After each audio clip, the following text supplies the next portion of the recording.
Hello, boys and girls. Welcome in. It is the Matt Murphy Radio Show underway for another day, and it is a Friday edition. Pleased to have you with us on Super Talk 99.7 WTN. In the spirit of First Amendment Freestyle Friday, folks are already calling in. Jump on in here. The water's fine. It is July 17 in the year of our Lord 20 and 26. We're on a variety of platforms, and I'm going to inundate you with those right at the beginning of the show. We call it the pleasantries, and then we'll move on to actual content. And I would enjoy it if you made a point to participate in said content by giving us a call or hitting us up on the super text line, whatever you like to do. You can also find us on a variety of social media platforms. We'll talk about those a little bit later on as well.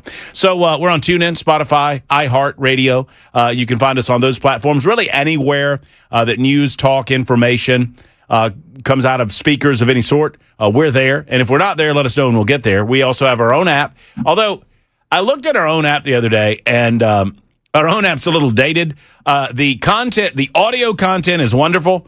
The rest of it is, I don't know if we've not updated it in a while. I don't know what's going on, but I'm still on from noon until 3 on the podcast. Oh, lovely. Brian's still doing his show, The Drive. Oh, I've missed a couple episodes. I might need to catch up. According to the podcast. So I don't know what to tell you about that. But I'm still waking up at stupid o'clock in the morning. I think Weaver's still on in the mornings. Oh, is Mac Morey doing his sports attack or whatever he called it? Yeah, the Mac Attack? The Mac Attack. That's correct. Okay, so I need to catch that. Mm-hmm. Yeah, that's good stuff. Anyway, there's the voice of Jackson Williams. He's behind the glass, and behind him, behind the glass, is the voice of Ken Weaver in News Closet B. What's going on, fellas? How about you boys? Y'all doing all right? Yes, sir. Yeah? Keeping away. Ken? Yes, sir.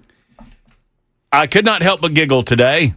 Okay. And no, it wasn't because Jackson was playing me the audio from yesterday's broadcast. You know what? I was laughing so hard about your nincompoop that I didn't really listen to the content of the story of the nincompoop. And you won Nincompoops in the News yesterday. Yay! Yes. By a landslide. By an absolute, you destroyed us. And it had, I don't think, anything to, but here's the great thing.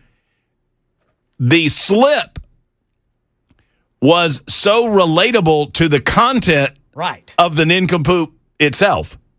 And it was all poop related. Every bit of it. Every bit of it. So have you seen the video? No. You've not video with it? There is video of that dude stuck in the porta potty. Oh. All right, so Ken, give us the baseline synopsis of the nincompoop story that won you nincompoops in the News yesterday. All right, stand by, fellas. You got it over there, or I've got it. I've just got to look it up here. Dude was type in a couple of things. Dude was chasing his Mountain Dew in a porta potty. Yeah, boy, that must have been one heck of a Mountain Dew. Yeah, I got a feeling that there's more to the story from his side of things that we're not hearing. Yeah, there might have been something else in that bottle. I feel like there might have been, and I'm just going out on a limb here, boys. Yes, sir. But I feel like there may have been alcohol or drugs involved in the story. Yeah, probably drugs. Mm-hmm. Because, dude, y'all. There's no way you're jumping in a... No, dude was in it. So did the firefighters have to cut him out? They had to cut the porta potty, like the seat, like inside the porta potty. They had to cut the seat and the front of the seat, and then he still kept refusing to get out. Said, "I can't get out. I can't get out." And they're like, "Yes, you can. You've got to get out of there." Yeah, The porta potty company partner Chip Counterman says they were gathering up all the porta potties from the FIFA World Cup, and all of a sudden, here comes a head out of one of the toilets. Yep. Yeah. So the video that I saw, and I thought I had this video. Oh, I do. Y'all want to hear from the fella? Yes, sir. All right, Jackson, you got me some audio video over there. Let's just listen to. Yeah, I want to see. This. Let's just hold on a second. I gotta. Just stand by. Something went. Man, that must have been one heck of a Mountain Dew. So here's a fella from the porta potty company. Hey everybody, here to set the story straight for what happened on July 14th, 2026. My name is Chip Counterman. I'm a partner with Patriot Portable Restrooms here in Kansas City. But one of our guys went to pick up an event from the World Cup. I knocked on all the doors, made sure nobody was in the restrooms. He did find one of them locked. knocked on the door, and let the gentleman know he had 10 minutes to get out. Okay, so let's just make sure everybody's up to speed. So they're going to pick up a bunch of porta potties, and they, out of a courtesy, they knock on the doors to make sure that there's nobody in the porta potties, and one of them was locked. Yeah. And they're like, okay, well, you got to get out of there. Picked up everything else, went back to that toilet, knocked again. The man inside said he was not going to get out. I ain't leaving. I like it. I like it in here. There's no clock on my business. He's floating around with the poop. A police officer on a motorcycle went by. Our driver waved him down. Cop walked up to the door and asked the man to exit the toilet. The man replied that he could not reach the door and couldn't get out. Couldn't reach the door and couldn't get out of the porta potty. They looked inside and didn't see anybody. The lid was closed. No one was in the restroom. It kind of startled them. Okay, so they're talking to this dude. It's like, hey man, you got to get out of the porta potty. And the guy was like, I'm not getting out. I got more business in here. Yes. Can't do it. And they're like, no, you've got to leave. Well, I can't reach the handle. So finally, they open up the door, and there's nobody in there. They can't see anyone in there. Okay.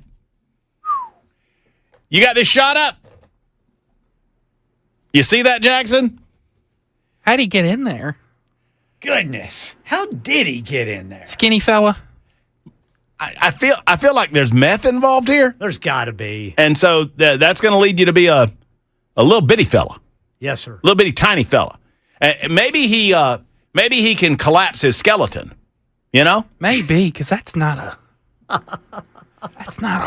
That's not a big space. No. Fire department came after that Okay. and tried to instruct the man to exit the toilet, and the man would not do it. They asked him why he went in, and he told them he was retrieving a Mountain Dew bottle that he dropped in from the night before. Now, I'd like to pause the story at this point. By the way, it's the First Amendment Freestyle Friday. Thank you for being here. Y'all are welcome to call. I'd like to pause the story at this point and say, Ken, Yes, sir. Jackson, I love a Mountain Dew. Well, I do too. I mean, I love a Mountain. Now, I'm a Mountain Dew Zero fella. I don't like to drink my calories. I used to drink regular, fully leaded Mountain Dews, but now I go with Diet Mountain Dew or Mountain Dew Zero. Delicious, delicious. I don't think I like Mountain Dew that much. No. So that put him inside of the tank for about 8 hours, followed that with He, according to this dude's timeline, he was in that porta potty for 8 hours, as reported by Ken Weaver during Nincompoops in the News yesterday. Now, Ken, Yes, sir. I'm acting like this is new to me, and this is my only excuse is because of how your Nincompoop story started. I was laughing throughout the entire thing, Yes, sir. and I couldn't keep up. So I apologize to Ken for not keeping up, and I know many of you heard this story yesterday and you voted on it. So here's the finish line.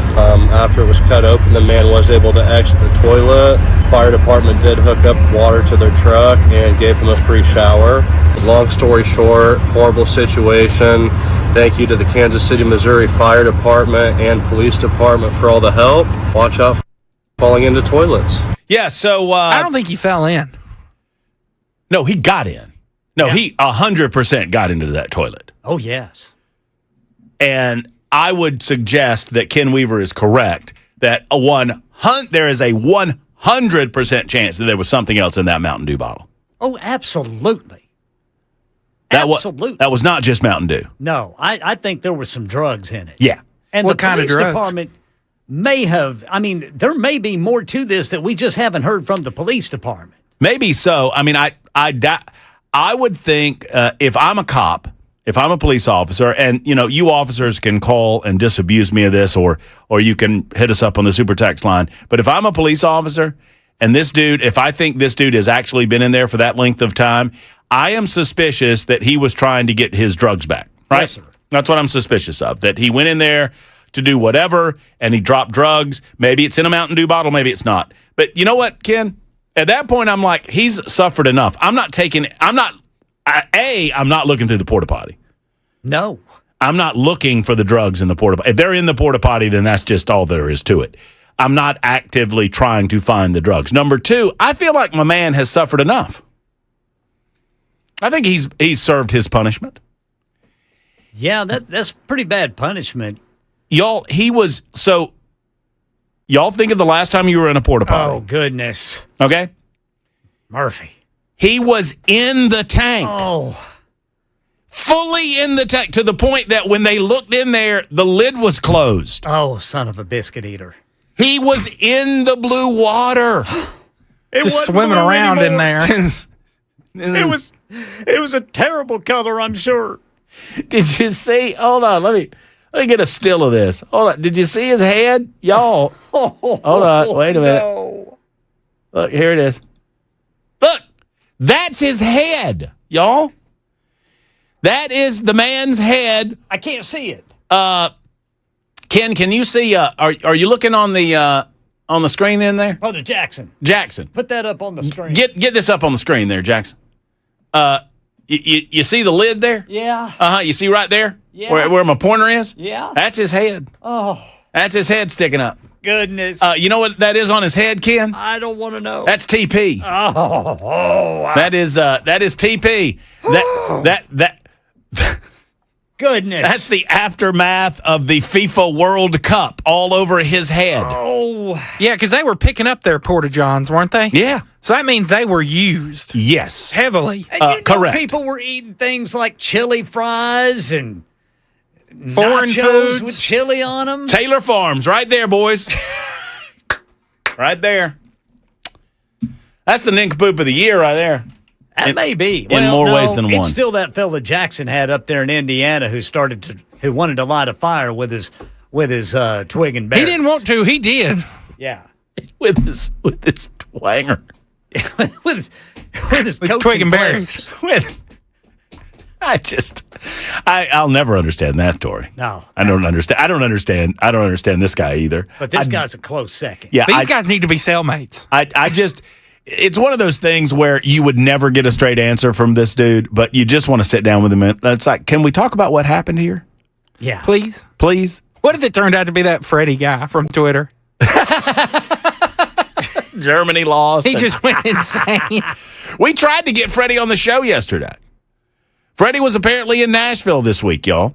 That Freddie fella from Germany that was over here for the World Cup, and I'm thinking, why are you still over here? Germany lost weeks ago or whatever.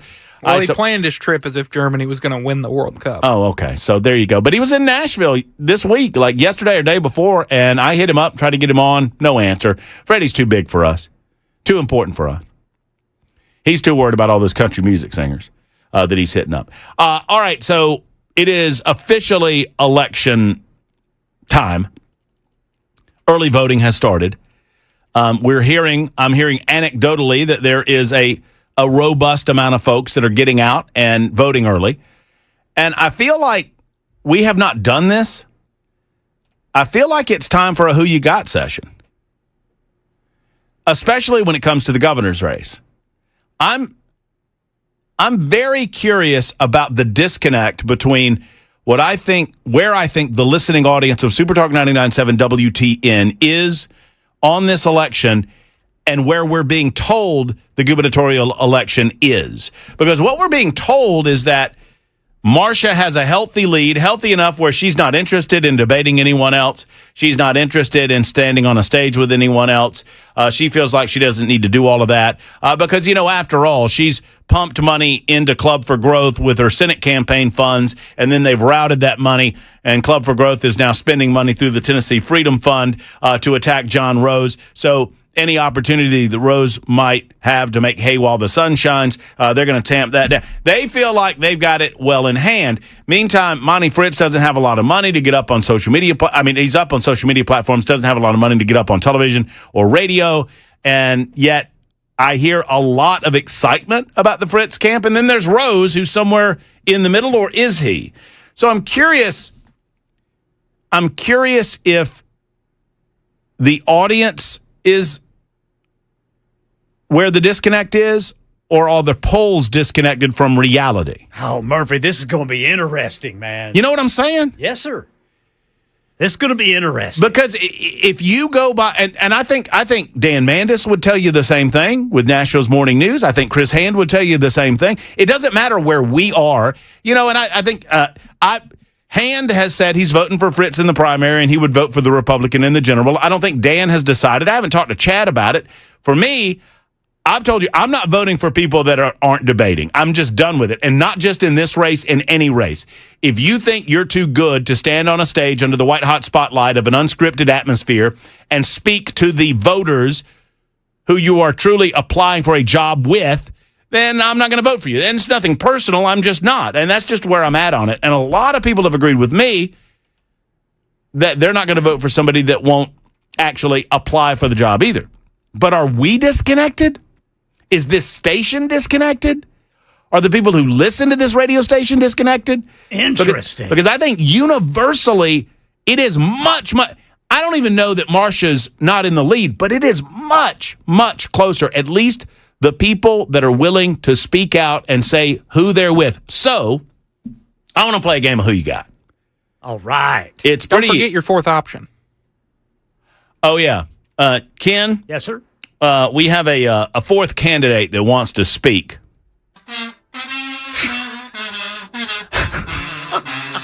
Wait, turn that up. Hey, hold on. Pause that for a second. Pause that for a second. Is that Hail to the Chief? Yes. With kazoo. On a kazoo? Yes.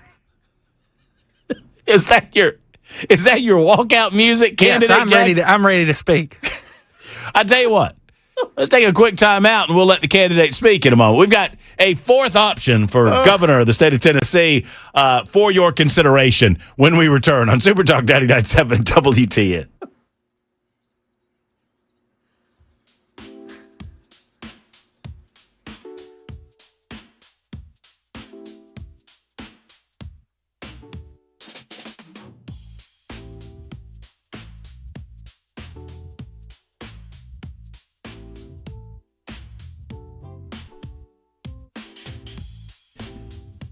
Hello, friends. It's Matt Murphy, and I want to talk to you about a big event that's coming to the Glock store in just a few weeks. On August 7th, that is Friday, they have an incredible O-Site and Glock store VIP event that I think you're going to want to be a part of.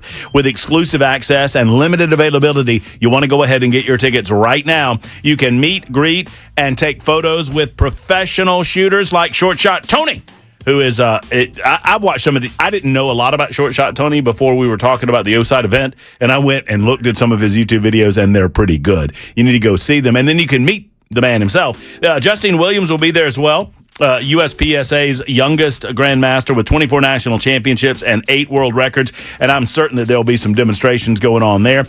You get a first look at the pre-release O-Site optics, hands-on range time with great guns and O-Site optics, instruction time with tips and tactics, expert instruction on installation of red dot, catered lunch, a VIP bag worth over $2,000, including a new O-Site optic right there in the bag. Now, you've got to sign up at Glockstore.com/VIP. That's Glockstore.com/VIP. There's another event on Saturday to get hands-on range time with the new O-Site optics as well, and you can find out more about that. There's some great giveaways and whatnot on Saturday as well. Food trucks on site, ready to serve, etc. But you really want to be a part of this Friday event. Go to Glockstore.com for more information. Tell them I sent you to the one and only Glock Store.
Friends, I have a quick question for you. When it comes to your health, do you just hope that nothing is wrong, or do you really want to know?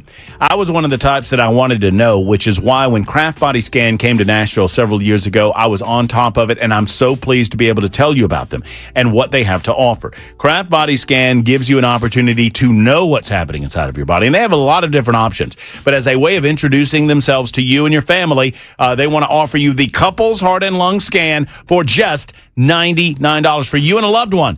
This is a great value, a great deal, and you need to take this up. So you go to togetherwescan.com and put in promo code MATT50. You've got to use that promo code MATT50. Togetherwescan.com. You can also make a call and talk about MATT50 on that telephone call when scheduling the appointment to get the great rate. But you've got to say MATT50. Now, when you call 615-436-1000. Tell them I sent you over there to schedule that appointment. You go in, you and a loved one, and it's bingo bam bammo. It's non-invasive. You don't have to take off your clothes or anything like that. You just go through the CT scan, and they see what's going on with your heart, with your lungs. They make sure that nothing is happening that you need to be aware of. And if it is, you're catching it early. That's what it's all about, friends. Go to Kraft Body Scan at togetherwescan.com.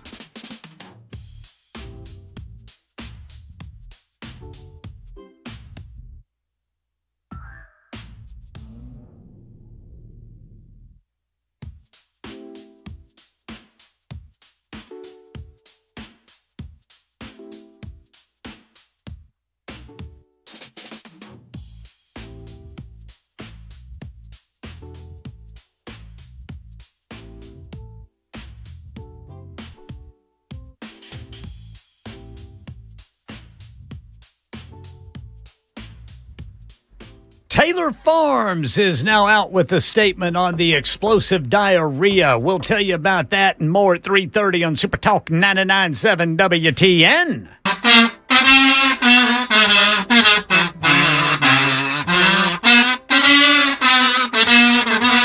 $29 after the hour.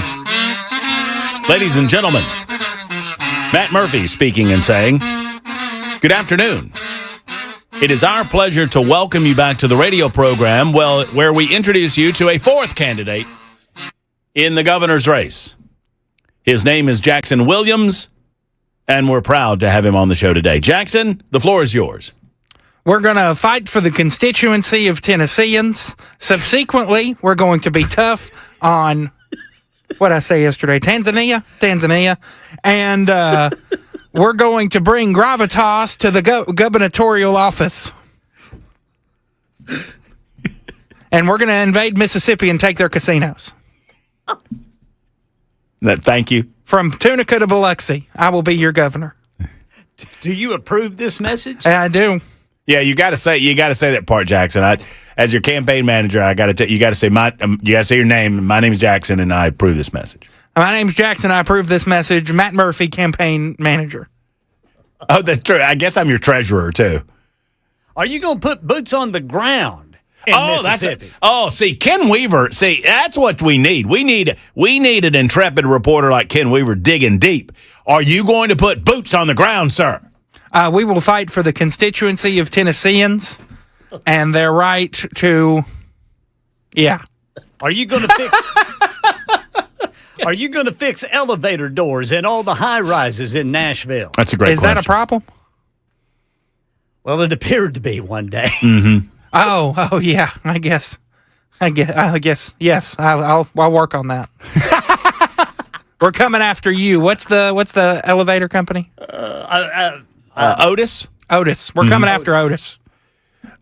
Weaver. Brent wants Weaver to be your press secretary. Have you thought about your cabinet? He is going to be secretary of the news. All right. Speaking of the news, I think it's time for the secretary of the news to get on it. It's 31 after the hour. Super Talk 99.7 WTN.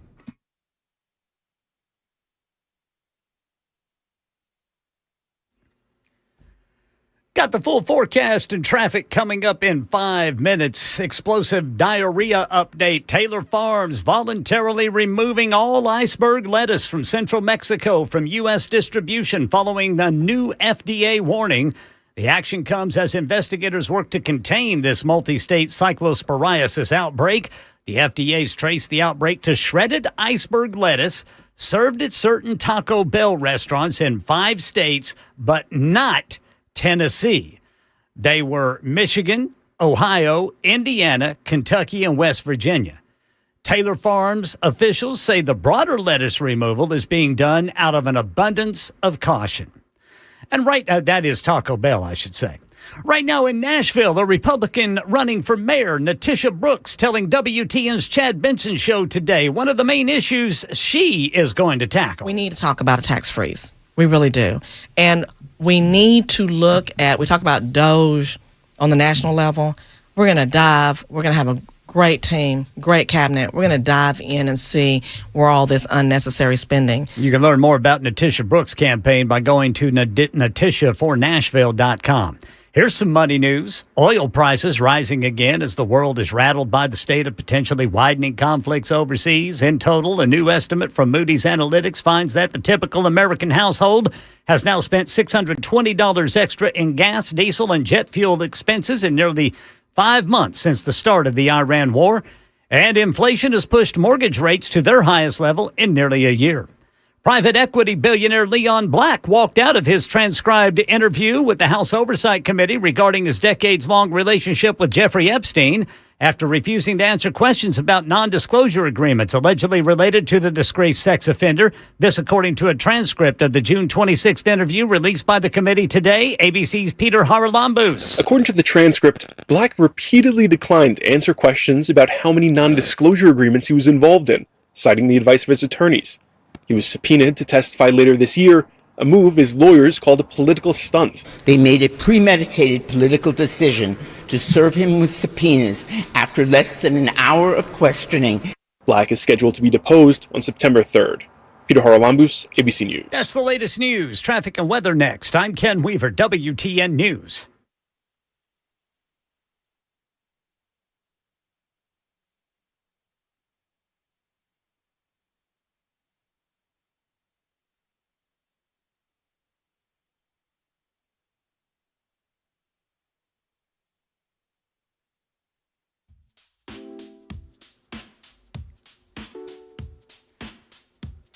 We've got crashes in the way. East Bank going westbound there at Spring Street, Ellington Parkway. Rivergate 65 northbound before Vietnam Veterans.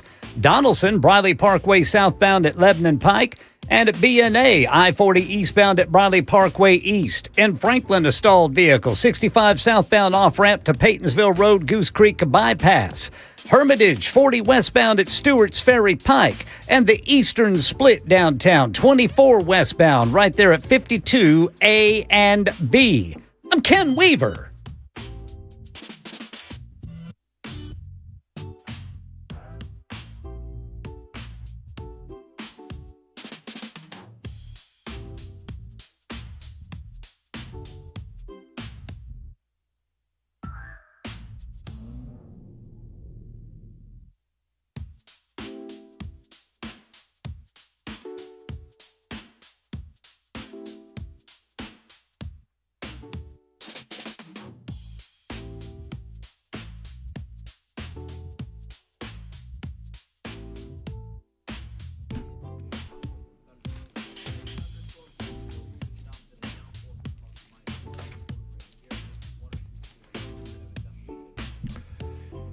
Here's what you need to do. Go ahead and book your inspection right now with USS. You just heard the man talking about these localized flooding events. We've getting a lot. I mean, it's that time of year, right? These pop-up storms come up and just dump a bunch of rain. And if you have waterproofing issues in your home, if you have crawl space issues in your home, if your foundation is not secure, this could cause significant issues within the home. And it's not just going to go away on its own, friends. You need expert advice. You need United Structural Systems. Since 1994, they've been helping homeowners just like you with over 30,000 satisfied customers.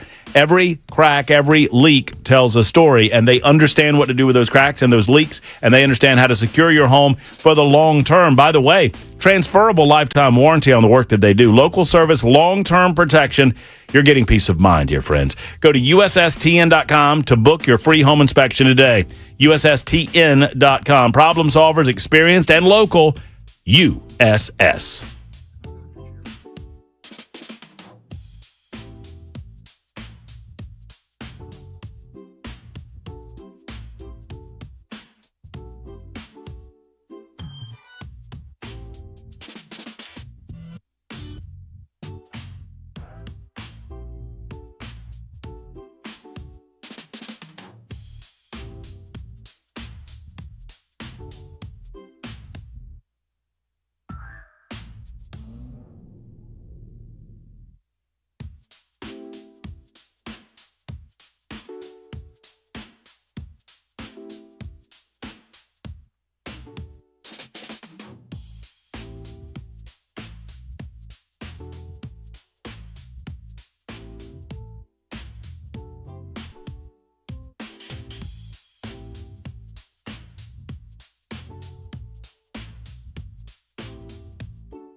Hi, friends. It's Matt Murphy, and I want to tell you about a brand new sponsor to the Matt Murphy Show. I'm very excited about having Dr. Catherine Beckman and the Beckman Dry Eye Institute in the house, right?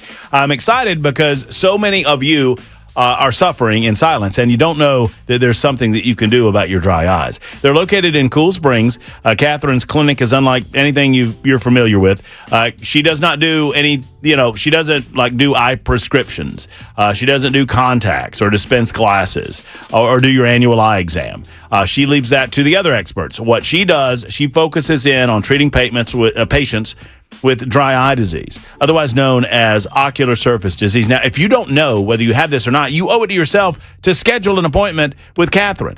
She'll go over everything that you need to know about the situation. She'll give you the examination. It's just $149 for your initial consultation. And if you've got dry eyes, there are solutions for you. Whatever the cause, the Beckman Dry Eye Institute gets to the root of it.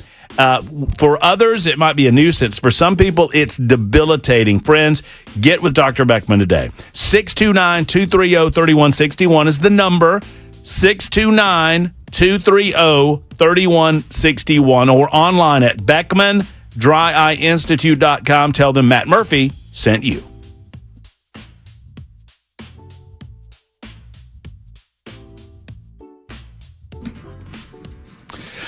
All right, so who you got? We're playing a little bit of a game of who you got for the next 20 minutes. We've got Frijay coming up in the 4 o'clock hour, where Jay St. Clair will answer any and all of your legal questions for the full hour. Nincompoops in the news in the 5 o'clock hour.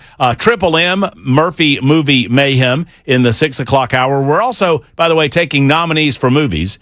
I'd like summer film, but you know what? Whatever you got, just let us know at 615-737-9986 on the super text line. So throw those movies over there on the super text line. And if you've got a candidate that you want to tell us why you're voting for them, particularly in the governor's race, who you got, because today is the first day of early voting. People are voting, and Jackson is asking for your vote. Vote for me! So, Jackson, you've already got somebody offering you this. It's a free campaign commercial. You ready?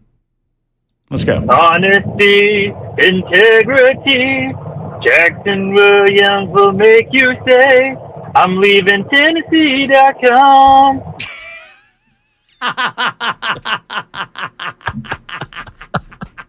That kind of turned on you.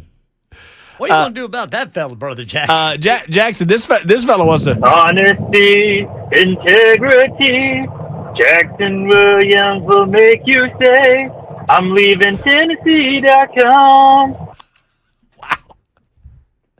I think it's one of Marsha's people. Yeah, trying to take me down. Yeah, she doesn't. See, that tells me they're nervous. Is that Club for Growth?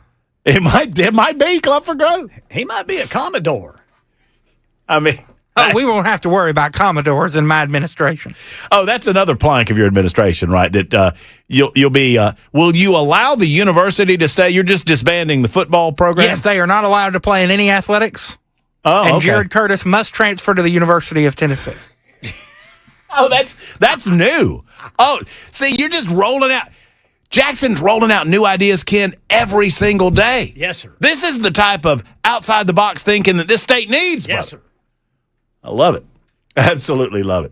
I love that commercial. That's my favorite campaign commercial, Mark Pody's. That is a catchy song. Honesty, integrity. What's the line? Something Tennessee? Join with me. For Tennessee. Join with Tennessee. me to help Tennessee. Maybe. MarkPody.com. Well, this guy's saying you're going to make people leave the state. Mike is first up on a First Amendment Freestyle Friday. What is up, Mike?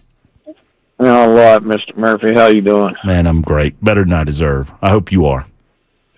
Well, I'm still alive today. Yes, so sir. Yes, sir. that's Yes, a sir. good thing. I got my water bill. All right. All right. My last water bill was $35. Okay. This one is $75. Ooh. Same amount of water. Now I want to know how my water bill can jump that much. Are you in? Is your water from Mount Pleasant? My water comes from Columbia, unfortunately. Okay. Well, that's it. I mean, I think are the new water rates in place? Well, now they said that it wasn't going to be that wasn't going to be doubling or anything. It was only supposed to go up $3. Yeah, it is what they said. Now, so you got your bit. So you got your bill from Columbia Power and Water, and you're looking at the bill. You're looking at last month and this month, and it's the same. Basically the same usage. We have used the same usage for 10 years, and yet your bill went from $35 to $75.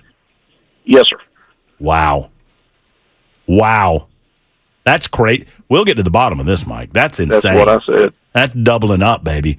I guarantee you, if other people have experienced this in Columbia with Columbia Power and Water or on the outskirts, we'll find out. That's insane. Well, I told one of my co-workers, I was like, hey, look, I got my water bills, and it went up. And I said, but it doubled. And he said, well, mine went up, but mine didn't double. He said, but I used less water, but I spent more. I had to pay more money. I think his only went up $10, but he used less water. Mm-hmm. But I used the exact same, and mine went weird. From 35 to 75. Let's see what others have to say about this. Have you called? I called and I couldn't get an answer. I talked to 4 different people, and nobody give me a straight answer. I have to call this person, talk to this person, then they pass it over to this person. Nobody will say. Yeah, I would keep trying because you're smart enough to know this, Mike. I don't need to tell you, but the question is, okay, I used the same. Have the rates changed? That's the question. Have the rates, because I'm looking here at my usage. My usage is basically the same. You look on your computer screen there, and you tell me what my usage was last month and what the power and what the bill was. What my usage is this month, what the bill is, and explain to me why the bill's so different. Yeah, what I'm going to have to do is just go in person. Because trying to talk over the phone, they just pass me from here to there, and I'm going to go in person, and that way I can just sit there and say, get me a supervisor that I can talk to and that's supposed to know what's going on. Are you sure that they gave you credit for your last month payment? Yes. Okay. Because it shows previous balance 0. Okay. That's the first thing that I looked, because I went and looked at my bank statements and everything to make sure that I did pay last month, and sure enough, I did. And I was like, yeah, I paid $35 last month. That's weird. In fact, I actually paid $1 more than what I should have. Well, we're going to try to get to the bottom of it on our end. You keep listening and let me know if you make any progress with those folks over there. We'll find out if other people are experiencing the same thing, Mike. I appreciate it, sir. Yes, sir. Absolutely. That's weird. Now, I'm being told via the super text line that the rates have yet to go up. I'm also being told 1570 says it's likely the water company actually read his meter this month versus using estimates in the past. What? Well, that I don't understand that. Tell me more. That doesn't make a lot of sense to me. If the estimate or the reading came out the same as the estimate, then the price shouldn't change. Right? You never mix your water and your power. When you do, you experience a shock. Hello! I like what you did there, 1959. This is the day to do it. It's a First Amendment Freestyle Friday on Super Talk 99.7 WTN. Wayne is next. Hey, Wayne. Hey, Matt. Hey, Wayne. Is Glenn Jacobs Marcia's campaign manager? He is, I think he's the treasurer of her campaign. Okay, that's what I was wondering. Yeah, because they're saying that on her commercials. Glenn Jacobs, treasurer. Yeah, I understood that, but I knew he was the county mayor over there. Yeah, he's the county mayor of Knox County. That guy's real popular over there. I like Glenn a lot, Wayne. I think Glenn has more to his public. So I think Glenn has a lot more to offer in terms of public service. There were a lot of people a year or so ago that were hoping that Glenn Jacobs would run for governor himself. He has chosen not to do that. One of the reasons his campaign consulting team is the same as Marsha's, and because Marsha decided to run for governor, he didn't feel like he could win. Excuse me, I just sneezed a little bit. That's what I thought that was the same guy that they was talking about. Mm-hmm. It is. It is. On there. Popular guy. Okay, and there are, I've gotten several people asking me why, Tim Burchett is, there's so many people in on Marsha. There was a coordinated thing that happened with some national people. I want to say the Daily Wire folks got, how do I put this? I almost said the words bought and paid for, and that would not be true, and I don't want to put that out there when it's not. The Daily Wire people, some of whom don't live in Tennessee, got, I guess, convinced. They came out with almost uniform statements. I think it's Shapiro and Walsh. I don't know if there were others. Like, oh, we love Marsha. Marsha's awesome. Marsha's great. Most people who are out in front with Marsha are out in front with Marsha because they consider her to be a fait accompli, right?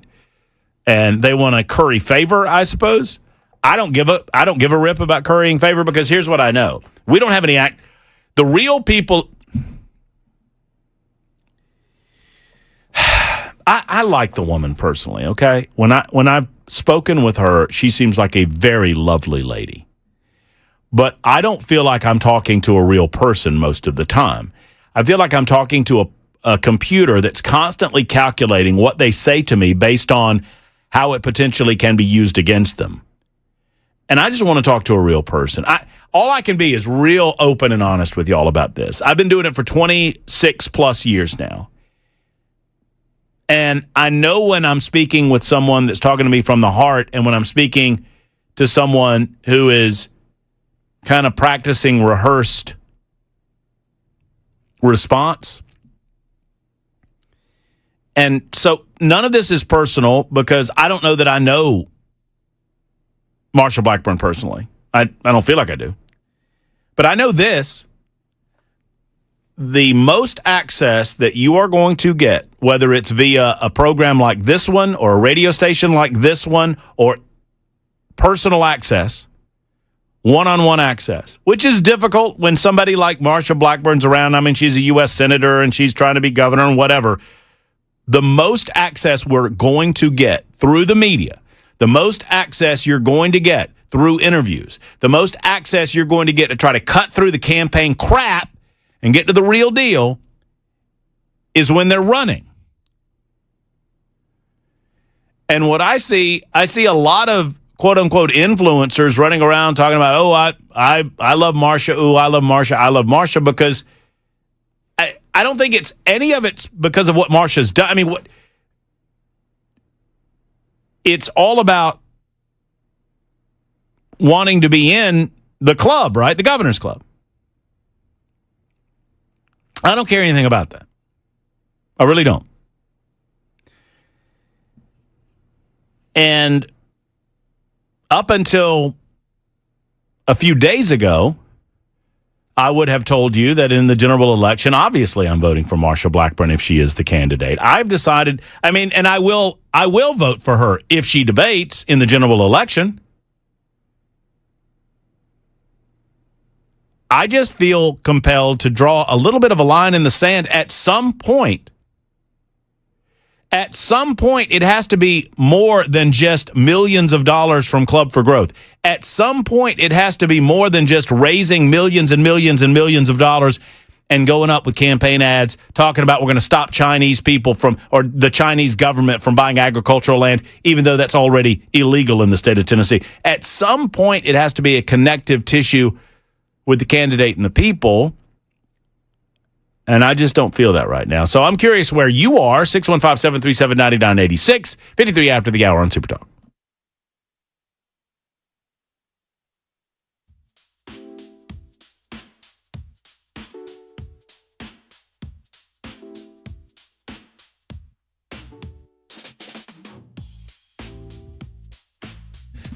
Hello, friends. Better Water LLC is the company, and I want to tell you about what they do on a day-to-day basis. You can think of it at the example that they always use is they're just a big old Brita water filter for your house, right? Scalable from under the sink to entire house applications. They remove everything that's bad in your water, from sulfur to iron to chlorine to bacteria to E. coli to everything else.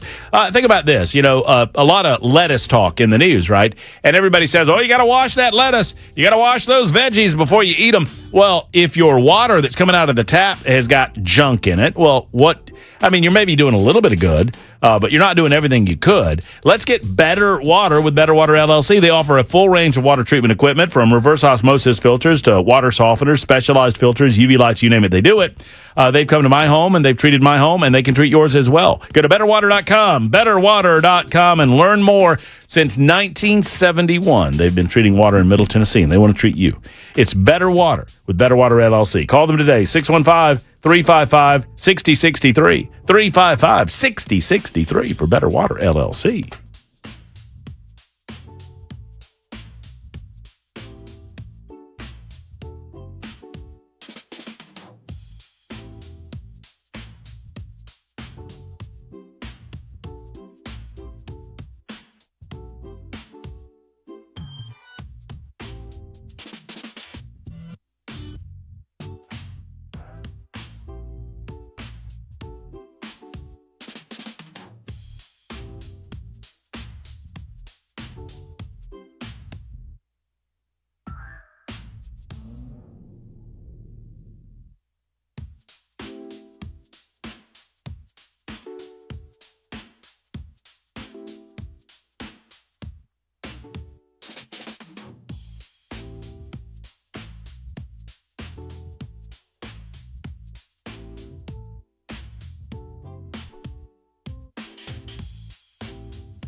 A major produce supplier taking additional steps amid the ongoing parasitic explosive diarrhea outbreak. We'll tell you about it at 4 on Super Talk 99.7 WTN. You know, I've learned in the 26 years that I've been doing talk radio, I've been doing radio since I was 15 years of age. I'm 52 now, so that's a long time.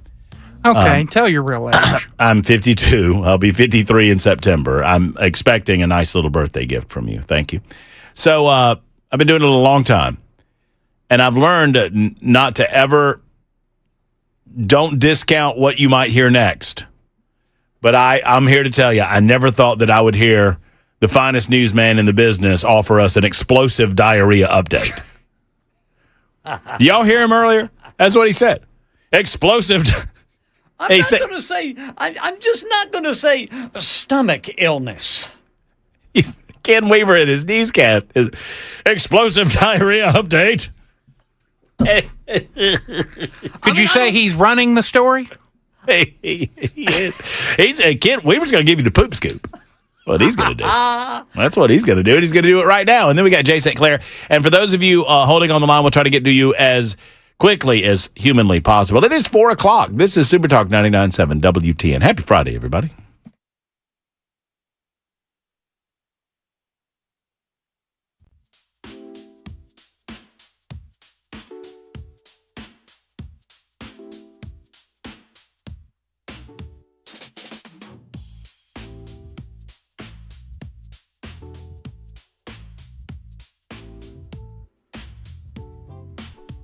Four o'clock on the dot. I'm Ken Weaver with your top stories. Got the full forecast and traffic in 5 minutes. A major produce supplier is taking additional steps amid an ongoing food safety investigation. This outbreak of cyclosporiasis. Taylor Farms announced today it has indefinitely removed all iceberg lettuce sourced from central Mexico from its U.S. market. The move follows FDA and CDC findings linking the outbreak to shredded iceberg lettuce used at some Taco Bell locations, but not in Tennessee. Kentucky is one of the states, so is West Virginia, Indiana, Ohio, and Michigan. Health officials say the investigation remains active and additional distribution channels could still be examined.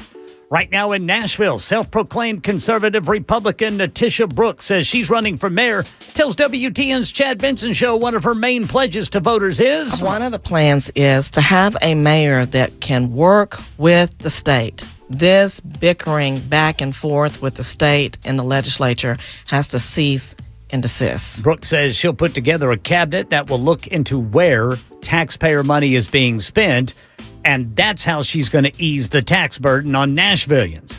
Brooks is up against incumbent Freddie O'Connell, Metro Council member Joy Stiles, and conservative businessman Lou Wilbanks. The election is next August. And following President Trump's speech last night on election security, the head of the Department of Homeland Security weighed in today. Secretary Mark Wayne Mullin says DHS has identified more than 250,000 potential non-citizens illegally registered to vote in 4 states. This isn't about rehashing the 2020 election. This is just exposing what took place and to make sure it never happens again. Those 4 states are California, New Jersey, Nevada, and Pennsylvania. DHS says the findings are based on a preliminary comparison of voter registration records and federal immigration data. DHS has not alleged that those individuals have cast ballots. And today marks 7 straight days of fighting over the Strait of Hormuz. Luis Martinez says the U.S. military hitting different targets in Iran. What we're seeing is the striking of dual-use targets. What does that mean? That means like civilian structures that could also be used militarily. So one of the things that CENTCOM talked about today was that they had demolished a large structure, a port surveillance structure, as they call it. It's a really tall tower, and it came tumbling down. That's the latest news. Traffic and weather next. I'm Ken Weaver, WTN News.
Madison got a crash on the right shoulder, 65 northbound past Old Hickory Boulevard. Eastern split, 24 westbound past 40, exit 52 AB.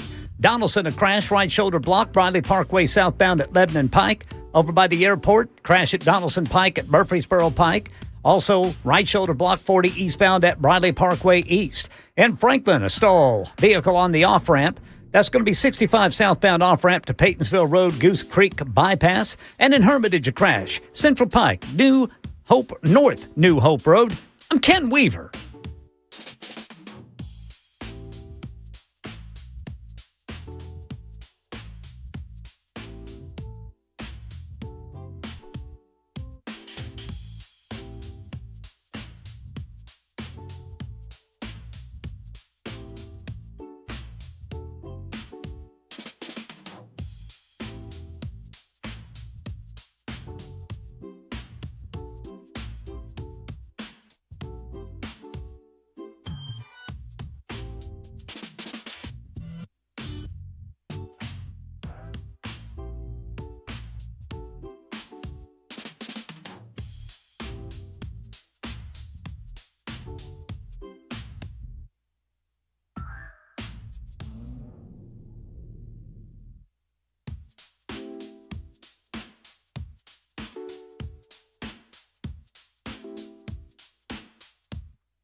Super Talk 99.7 WTN. If you want to get in on Frijay, now's your chance. 615-737-9986. It's 7 minutes after the hour of 4 o'clock. And my name is Matt Murphy. Jackson Williams is behind the glass. He's all uppity because he's running for governor. Ken Weaver's behind the glass in News Closet B, making sure that we are aware of everything we need to know regarding headlines. He digs them up throughout the course of the hour and delivers them twice an hour and when it breaks. Do we have Jay yet? Coming up? Okay. I mean, what I can do, Jackson, is I can clear a couple of these while you're setting him up, or you got him? You got him? There's a lot of thumbs and fingers going on in there. Are you? How dare you, sir? What? I know I'm number one. What'd you just say to me? My goodness. Is he talking about the Georgia Bulldogs? He must be, because he just put up his middle finger. That means we're number one. I did not that time.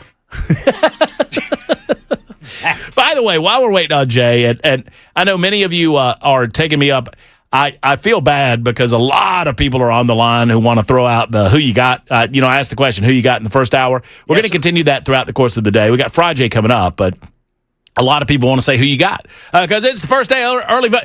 I just don't. Ken, are you old school like me from a voting perspective? I just don't like it. I don't like voting early. I don't know why. I like going on election day. You just want to go on election day. I can see that point of view. However, I have enjoyed voting early whenever I have voted early. Like, because there may have been something that might have made it more difficult on election day for me to do so. Right. And, obviously you're going to stand in line a little longer on election day, I would expect. Right. So, I get the convenience. Is this one of those deals, though? Help me out, Ken, if you know. Okay. Is this one of those deals where you've got early voting and then, like, a few days before the primary, they shut it down? Are they shutting it down, or are we allowed to vote from now until August 6th? I've got to look at that, Brother Murphy. That's a real good question. Because I remember the last election cycle, there was early voting, and then there was a dead period where, okay, no more early voting, and we're going to wait for 4 days, and now is election day. There was a little bit of a dead zone. You know what we could do? I think we ought to do this, Jackson. I'll empower you to have Secretary of State Trey Hargett on the show. Trey can tell us.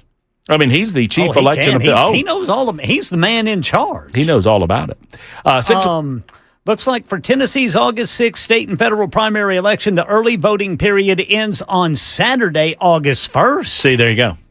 And it's so interesting to me. Every state does it a little different, and I know I've been here since 21, but it's just, all right, we're going to vote early, but then at some point we're shutting her down, and we got to reset for the real day. Yeah, now that just there's interesting. A lot that can happen in 5 days. Yeah, well, you know what? I just got a message from a loyal listener, and she's correct. I like to wait to see how candidates behave. That's legit. That's legit. You know, I don't want to have regrets. Right. You know, because once you've done it, you've done it, you've done it. No going back from that. I mean, and you never know who might throw their hat in the ring late. Exactly. Like candidate Williams over here, working for the people of Tennessee. Ooh, I need an attorney general. You know what? You've got a pretty good one if you win. You might. I might have to. You might have to hit him up on it. Let's do it. It's time for Frijay. Good morning, American. It's Frijay. I mean, those shenanigans, the candidates get into shenanigans, and I want to wait until the last minute to make sure there's no shenanigans. We've got Frijay on the way. We got young Jackson, who is preparing to get on the ballot, although he's too young to do so. But you know what? I think I've got you an attorney, Jackson, that if you get some votes here and they try to throw your votes out, I might get an attorney friend of mine to help you out filing a lawsuit. And I think we know exactly what it will take to do that. Jay St. Clair's with us. It's Frijay. And Jay, I got a question. Yes, sir. You got me all right? I do. Would you like to be the next attorney general of the state of Tennessee?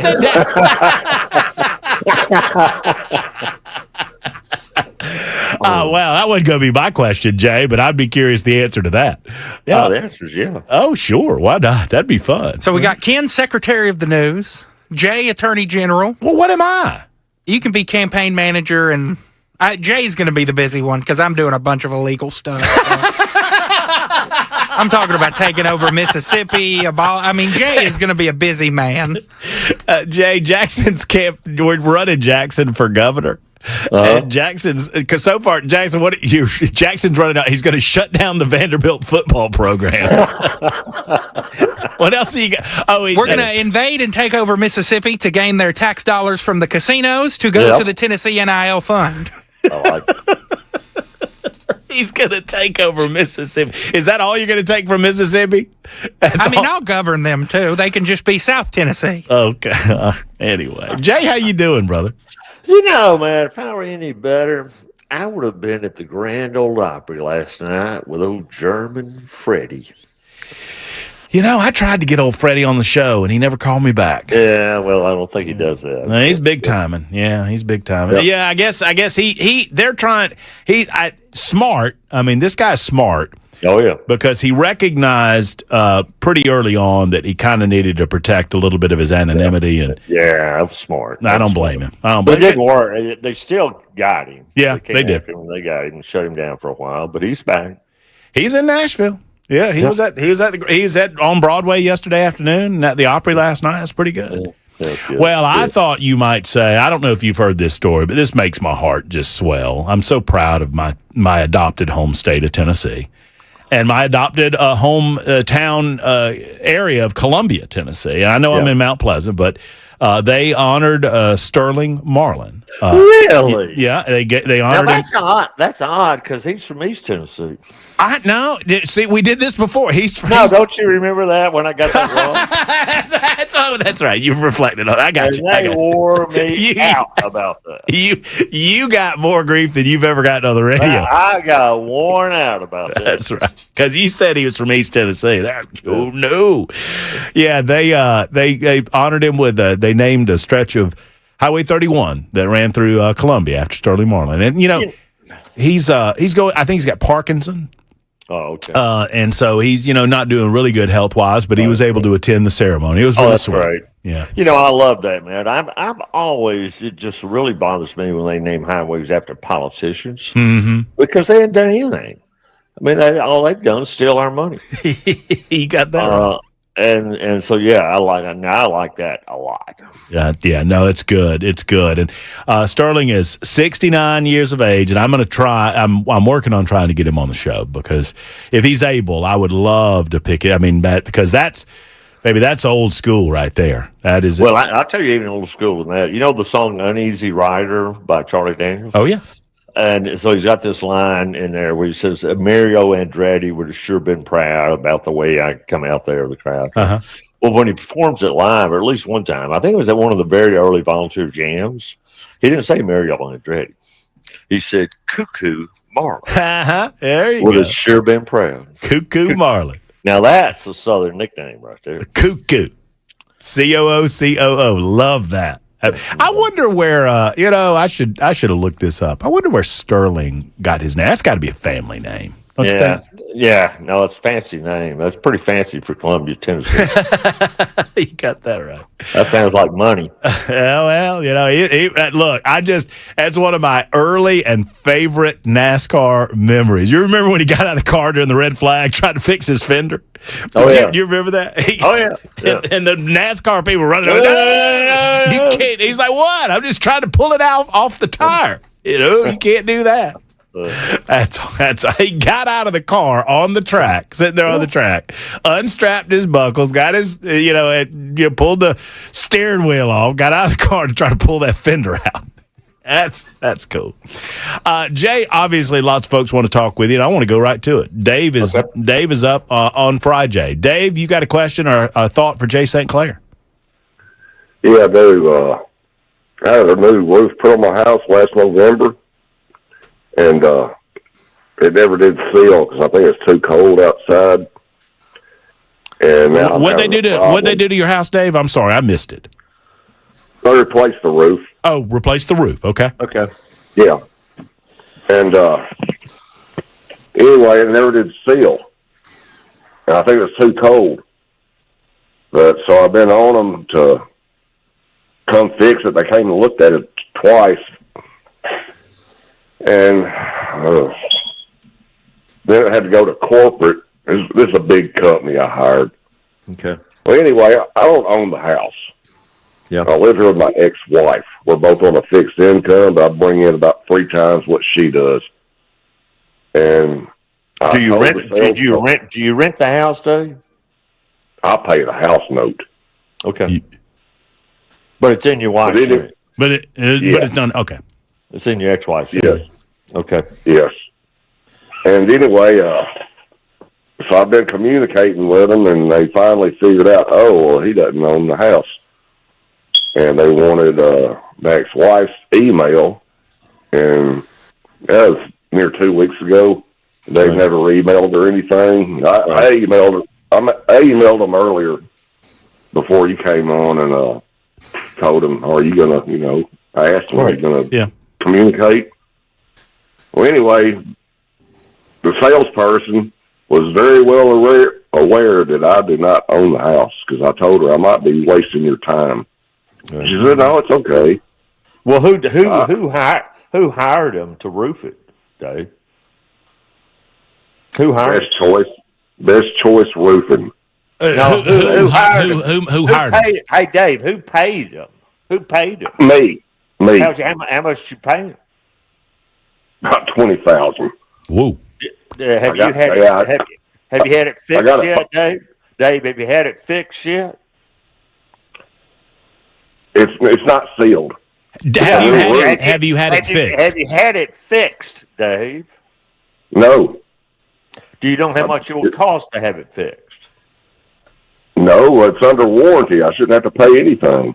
Yeah. Well, what you need to do is sue them, Dave. That's the only way you're going to get your attention. That's the only way they're going to get your attention. They're going to just fool around with you, and so you just got to sue them. Did you have a written agreement with them, Dave? Yeah, I've got an email. I've never really looked at it, but I've saved the email. I'd look at that email, Dave. Well, here's what I would do is I would get in touch with some other roofer, have them come out and give you an estimate of what it's going to take to repair the roof. That's the first thing you got to find out is how much do they owe you. Get somebody else to come out there and look at it and say, tell me what you would charge me to fix this roof. And then email that estimate to this company and tell them you got to come out here and fix this roof, or you owe me, $4,873 or whatever the repair cost is. Right. And then tell them if they don't pay you, if they don't come fix the roof within the next month or pay you that amount, you're going to sue them. And then if they don't do either one of those, David, you got to sue them. And you can sue them yourself. Are you in Davidson County? I'm in Dixon. Yeah, Dixon's even better. And so you can sue them yourself for up to $10,000. That's one of the reasons I want you to get an estimate of what it's going to cost. And and then if they don't do anything, you can sue them, and I can help you do that. but you can do it yourself. You can find me on the internet.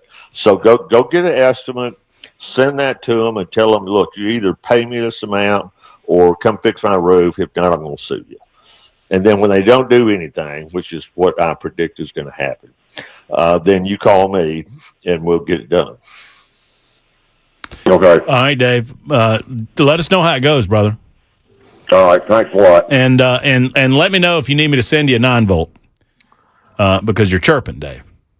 Yeah, I don't know if Jay was able to hear it. Dave was chirping a little bit. I think he's at a smoke detector situation.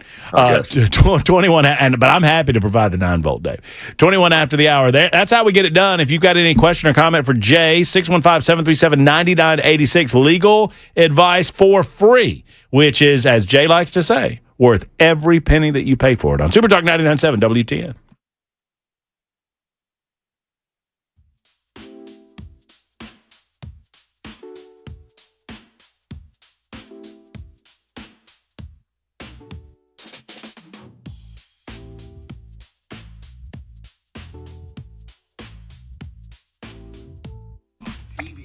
Hi, friends. Matt Murphy for the Tennessee Men's Clinic. The Tennessee Men's Clinic is, simply put, the one-stop shop for all things men's health in the state of Tennessee, and they've got 4 separate locations to serve you. They started in Midtown in Nashville, Tennessee. Evan Bass cranked that up about 2014, I believe it was, so about 12 years ago. They have since opened clinics in Cool Springs, Clarksville, and now their brand new location in Murfreesboro. Why? Because they want to be as close to you as possible, so you have no excuses. Men, let's get back in the ball game. If you've noticed a degradation in your energy level, if you noticed you don't have the get up and go you once had, if you've noticed that this has kind of manifested itself in bedroom activity, you know what I'm talking about, men. Well, there's no shame in this game. Let's get it fixed with the Tennessee Men's Clinic for less than $100, $99. A full comprehensive examination, and they'll figure out what's going on by getting some blood work, examining that blood work. Where are you on testosterone levels? They will create a plan of action for you. Tennessee Men's Clinic. Call them today, 615-208-9090, 208-9090.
Well, the battle over a proposed data center near the Nashville Zoo is entering a new phase. We've got that and other top stories for you at 4:30 on Super Talk 99.7 WTN.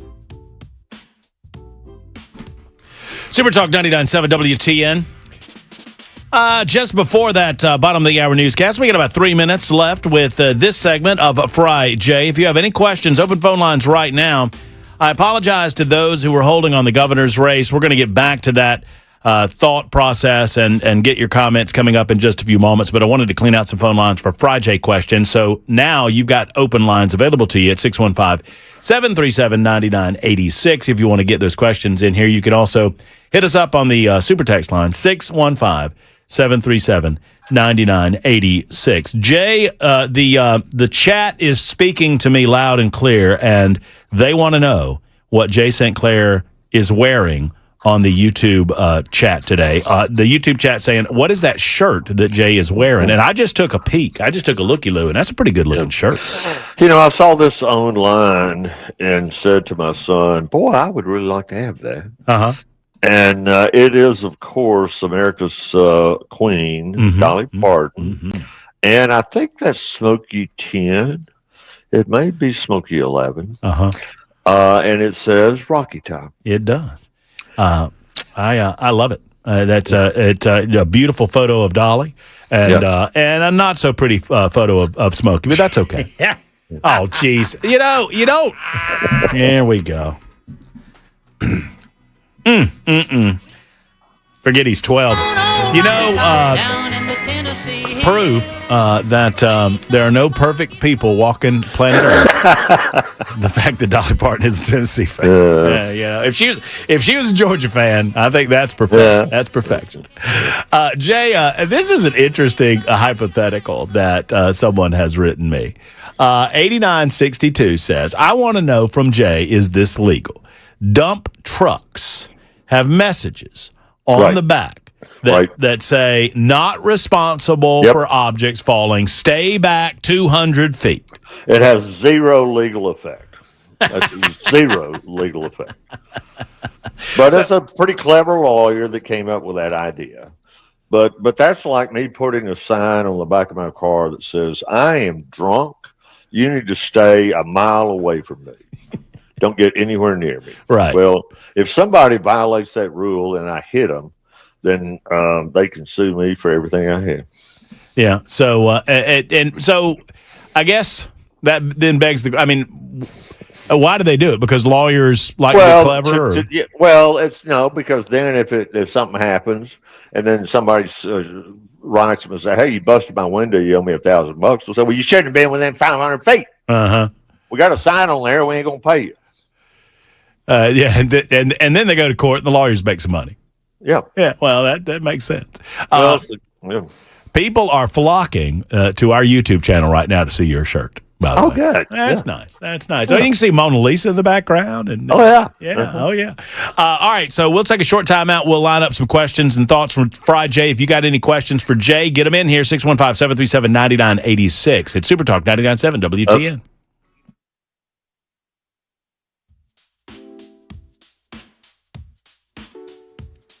4:30 on the dot. I'm Ken Weaver with your top stories. Got the full forecast and traffic coming up in 5 minutes. Well, the battle over a proposed data center near the Nashville Zoo is entering a new phase. DC Blocks has closed on its purchase of the Grassmere Park property adjacent to the zoo.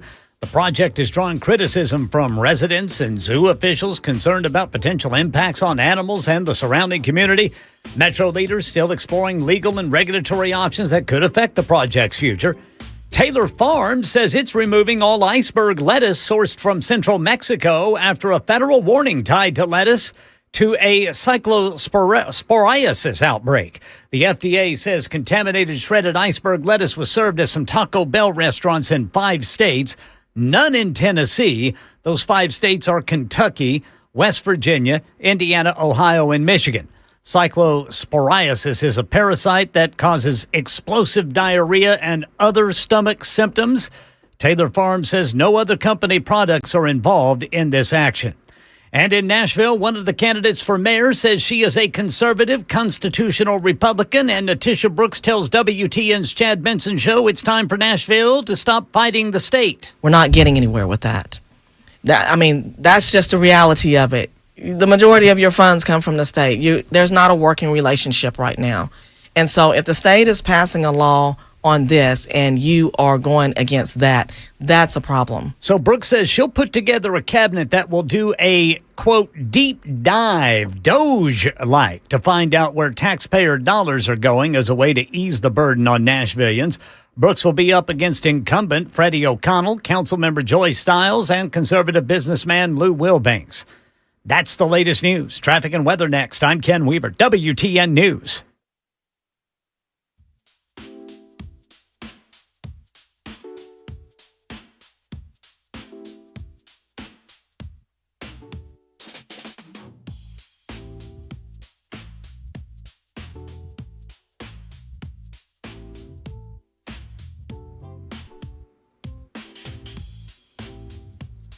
Berry Hill got a crash with injury. 440 westbound right there at 65. Madison, the right shoulder's blocked by a crash. 65 northbound past Old Hickory Boulevard.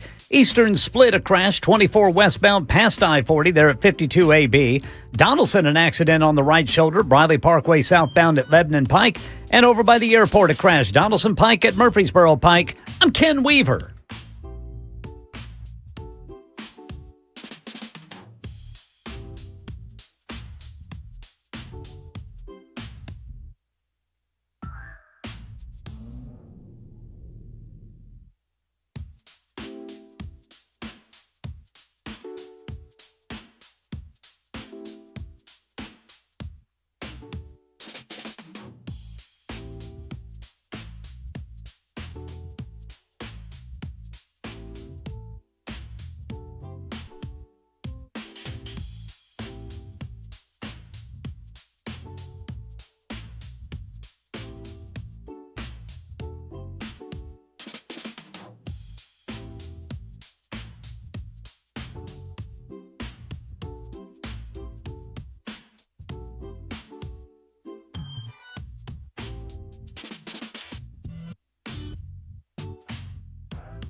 Indeed. Super Talk 99.7 WTN.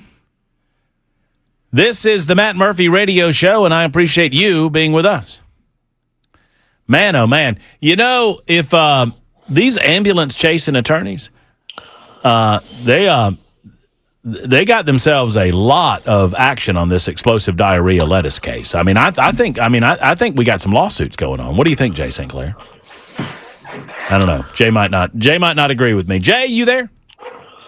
Uh-oh. I think we got a mute situation. Yeah, get him off. Yeah, there we go. 615-737-9986. 37 minutes after the hour as we continue on Super Talk 99.7 WTN. You got him? You on top of it? You on it, though? Working on it. All right, so I'm going to let Steven slip in here while we're working on Jay. You get Jay back over there. Steven, what's up? Oh, hey, man. Hey, thanks for taking my call. Yeah. Yeah, just on this governor's race coming up, I've been listening to you, and you're 100% on it, man. I mean, as far as this debate goes, I just don't understand. Like, if you're running for the governor of Tennessee, you should be able to debate. You know, this should be a debate, and anybody that don't want to step into a debate that's running for the governor of Tennessee, that just throws up too many red flags for me. We want somebody that's going to be the governor of our state to be able to walk and chew gum at the same time in the times that we're in.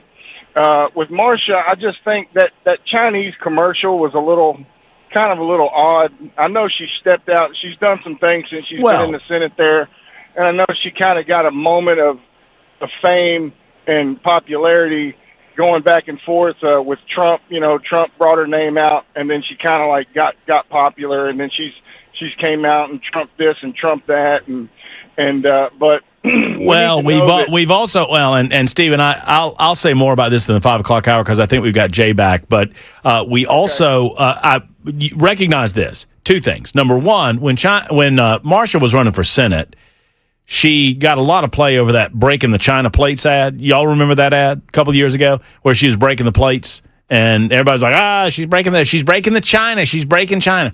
I think this Chinese ad that she's doing is just kind of an offshoot on that. But we'll get back into that coming up in just a couple of minutes. I think we have Jay back. Yeah. Jay, you there?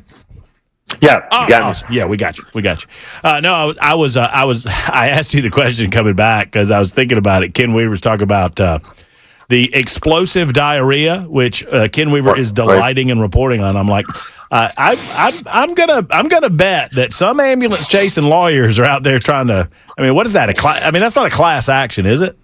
Well, it could be. It depends on how many people got sick. Yeah. Well, got to watch that.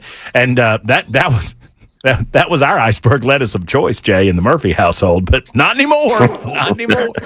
I'll lay off that for a little bit. Cheryl is. I did see a funny thing before we get to Cheryl.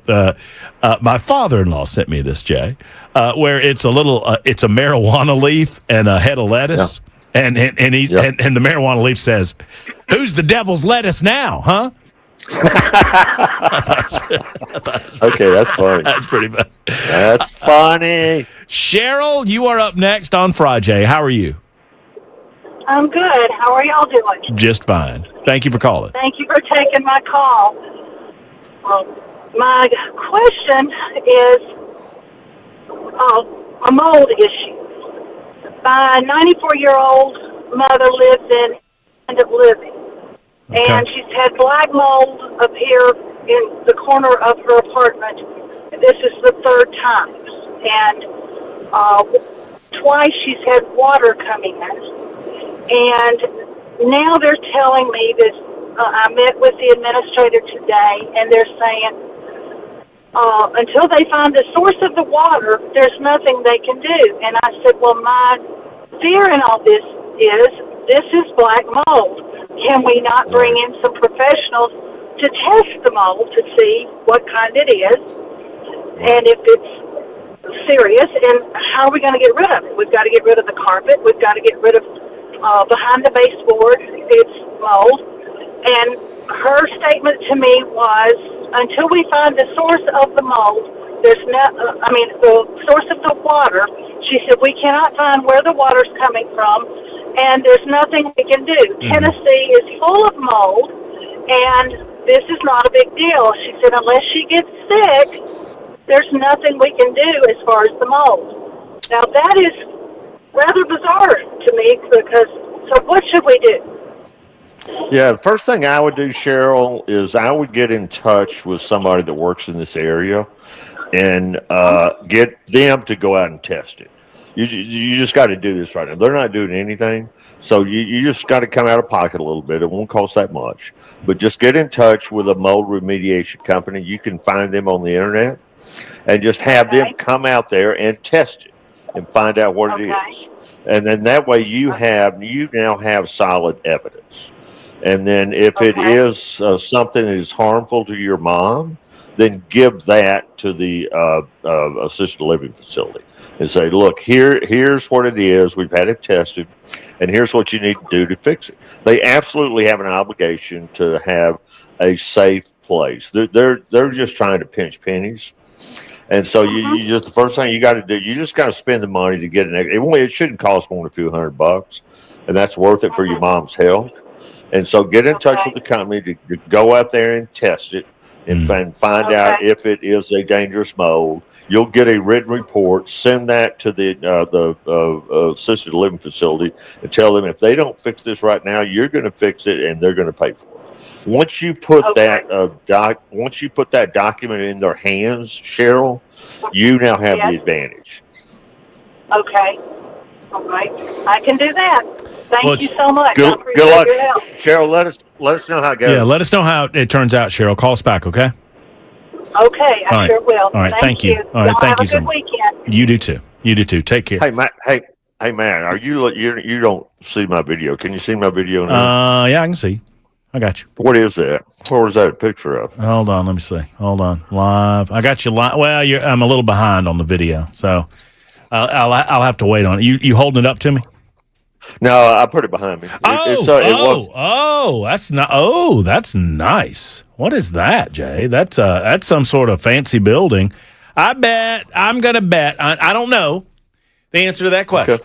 But I bet you that is a. We can let the YouTubers guess. No, absolutely. Yeah. This is really one of my prized possessions. I don't know if you can make out the writing or not, but it says it references the program I went through at college. Okay.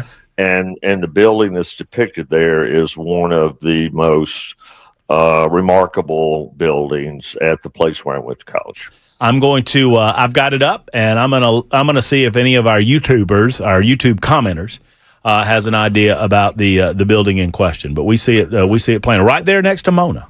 Right there next to Mona. Yeah, that's right. The building and also the program. Okay, very good. I like it. Let's talk to Tony, who is up next on Frijay. Hey, do you know, by the way, Jackson? I think I do. Jackson's got, let everybody else guess first, Jackson. And if nobody can guess it, then we'll give you a shot at it. What's up, Tony? How are you? I've got a problem. I bought some headlights for an older truck. Don't even have the truck anymore, but regardless, they never fit the truck. I had 3 mechanics try to put them on. In the meantime, I've had brain surgery and I've had all kind of illnesses. Oh, no. I've been in hospital about 4 times. But anyway, they say it's lifetime warranty, but they don't want to stand behind it. What do I do? How much did you pay for them, Tony? I'm gonna say $160. Dang. Are they LED? Yeah, they were supposed to be really bright. Yeah, so who picked them out? Did you pick it out based on what the box said it fit, or did the store say these will fit your truck? Well, it was online, and I told them what kind of vehicle I had, and they said these will fit. And like I said, I've had 3 mechanics work on it, and none of them could get it to fit. Yeah, so they're not going to pay you. You know, Tony, your solution to that is to sue them for $140 or whatever it was. I mean, that's all you can do, Tony. And because it sounds to me like the lights aren't defective. I don't know. Maybe they are. I guess we really don't know. They just don't fit your vehicle, and it was their responsibility to sell you. Go ahead, Tony.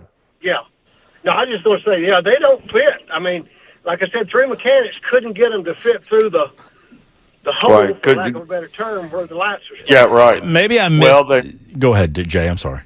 yeah. So all you can do, Tony, is just sue them, and it only takes 2 things to do that: $140 and a crayon. And if you sue them, I will bet you pigs to polecats that they will send you a check for $145 or whatever it was. That's the only way you're gonna get them to pay it. Okay, thank you, sir. I appreciate what you do. Thank you, Tony. Thank you, Tony. I appreciate your comment. Yeah, that's a good man. 615-737-9986. A lot of people are saying that it's Yale, Jay. No. That's interesting. That is interesting because the architecture at Yale is incredible. It is. It's absolutely incredible. It's beautiful. But no, this building is in the what we used to call the Three States of Tennessee, and then we now call it the Great State of Tennessee. This building is in the Great State of Tennessee. Jackson says that you folks have like 2 more minutes, and he is chomping at the bit. I know what it is. Jackson This may have been the very first building built at the University of Tennessee. You know, I should know that. But it stands like a beacon shining on the hill. Jackson, go ahead. It's Ayers Hall. Now, Jackson, it's Ayers Hall, and the alma mater begins the graceful halls of old UT rise glorious to the sun. It stands like a light shining beacon on the hill, and so that's the highest point on campus, man. And it's Ayers Hall. It's a beautiful building. It looks gorgeous, classical style. It looks gorgeous. And so anybody that goes to UT knows where the hill is, because in your freshman year, you build up your hips going to classes on the hill. Oh yeah. Well, and it's a high. Well, and we maybe we jumped on it a little too early because there are several people on the YouTube chat. I think Maggie is in the chat who said that's Ayers Hall. VFLGBO. What does that mean, Jackson? Ball for life, go Big Orange. Oh, okay. Hey, Jackson, when we went to Knoxville, to the UT campus, did I see that hall? No, we didn't go up there. Before or after Georgia whooped up on the Tennessee Volunteers? Did I see that? Well, you saw it. It may have been from a distance, but you can't help but see it. Right, it's really nice inside. And it's the highest point on campus, you said, Jay? Absolutely. Highest point. That's pretty cool. And it's on the hill. I mean, see, the campus actually was first built up there on the hill. And this is right in the center of it. And then there were buildings that were kind of on the next layer down. And then, of course, the campus is sprawling now. But this was the original UT campus. Nice. And you were a part of the, what does that say, College Scholars program? That's exactly right, the College Scholars program. That's exactly right. No, I won't bore you with the details of all that now, but it was great. It started about 3 years before I went there, and meant an awful lot to me. I love that people know you well enough that they just randomly said, "Oh, college, building, Yale." They've heard our jokes too many times. Jay, my wife and I recently took an international vacation. My wife is gluten intolerant, and when booking our flights, I specified this under dietary restrictions. On our flight home, the airline served my wife a dinner that had a GF sticker on it placed by the airline. I get gluten-free, I guess. She didn't question the meal. She ate it and immediately got sick. On an international flight, that's a bad place to have this issue. The flight attendant did apologize, and they made a report. Days later, I called the airline to file a complaint, thinking the very least they would do is refund her ticket. They only offered us a $100 credit on our next flight. I think they were liable for making this mistake. I've called several attorneys to see if they would take the case, and they've declined. She was sick for 3 days over this. Any advice? Yeah, you're not going to be able to get a lawyer to take it because there's just not enough money, man. I'm not sure that's the airline's fault, Matt. The airline, if they were negligent, then they are responsible. But here, if for one thing, we don't know with certainty that it wasn't gluten-free. It may have had something else wrong with it. And so, see, that's why no lawyer is going to take this case because, frankly, it's going to take a lot of money to prove this case. Because particularly now, there's no way the product's probably gone. I don't know. Maybe they saved it. Probably didn't. So it would be just really hard to prove that case, man. But let's say that the product did, in fact, have gluten in it. I don't know any way that the airline could have done that. See, they just bought it, and when they bought it, they reasonably believed it was gluten free. So I'm not sure the airline's the one that's legally responsible. I think the manufacturer of the product is, but Kylie, you can't prove that it had gluten in it. Well, I mean, I guess you could buy another box of it and have that tested, right? Or find out. The chances of them all their product. I just don't think any company that's big enough to sell airlines would intentionally lie about the product being gluten free. And my gut. So I'm sorry, but the airline's offer of $100 credit, frankly, I think is fair under the circumstances. And my gut tells me, and no pun intended, but my gut tells me that on those airlines nowadays, I think you're alluding to this. They probably subcontract that out. There's another company that does all those meals, and they just tell them the types of meals they want, and that company's bringing those meals in and loading them into the plane. I mean, it's not like the airline itself that's making the food, right? Well, yeah, they don't make even if the airline buys it. Right. It's just like you and me going into the grocery store and something's on the shelf that says it's gluten free. You're gonna have a party and you got friends that's got gluten free people. You go to the Kroger's and buy something that says it's gluten free. Well, it's not your fault if it isn't. And it's and really not Kroger's fault. If you think, right. I mean, you're right. If it says gluten free, Kroger is going to assume it's gluten free. They're just selling the product, right? That's right. That's exactly right. All right, 53 after the hour. Time for one more, and we'll do it right after this on Super Talk 99.7 WT. And Rod, you're next.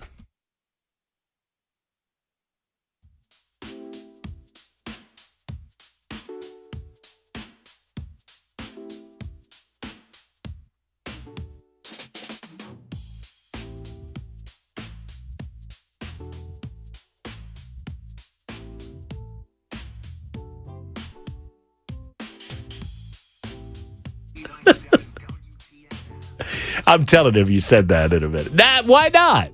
I won't say the name. I got to tell him.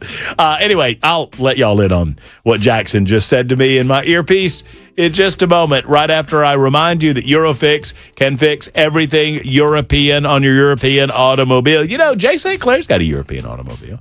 And I don't know if they got the type of company that we got rolling up here, but man, oh man, Eurofix is great at what they do. They repair all things European, and they do it below dealer pricing.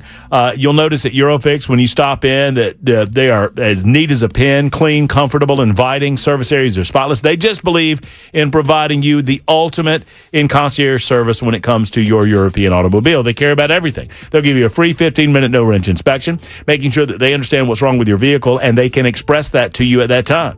They also offer you a rental car available with every appointment. They offer you a 3-year, 36,000-mile nationwide warranty on all the repairs that they perform. They have 5 separate locations: Nashville, Franklin, Belmead, Murfreesboro, and Mount Juliet. 844-EUROFIX, 844-EUROFIX, or online at myEurofix.com.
Hello, friends. Matt Murphy for Genesis Diamonds. Genesis Diamonds wants you to know. I mean, they are nothing but honest with you, folks, at Genesis Diamonds. They tell you the real deal, the real scoop, and here's the deal. Diamond prices are going down, down, down, and right now is a great time to buy a natural diamond. Prices are at nearly 50-year lows. You heard me correctly. Nobody has more diamonds than my friends at Genesis Diamonds. Genesis has every shape, every size, in stock, perfectly cut diamonds, excellent symmetry, maximum dazzle. Get into Genesis and find out how big a diamond you can get. Colored gemstones, gold, fashion jewelry, they've got it all at Genesis. Plus, diamonds, diamonds, diamonds. They are your source for all things fine jewelry in Nashville and the surrounding areas. And they have non-commissioned experts, which is nice. And they don't try to sell you anything. They're there to guide to find the right thing for you and that loved one that you're buying for. Genesis Diamonds, Green Hills and Cool Springs, the official jeweler of the Tennessee Titans, the official jeweler of the Matt Murphy Show. It's Genesis Diamonds.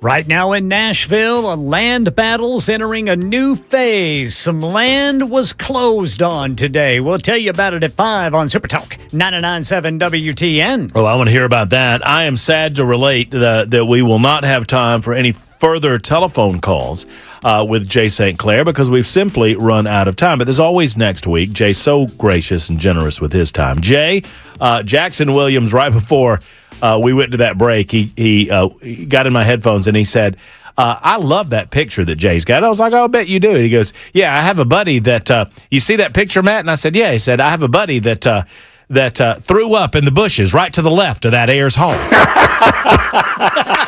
Well, he wasn't the only one.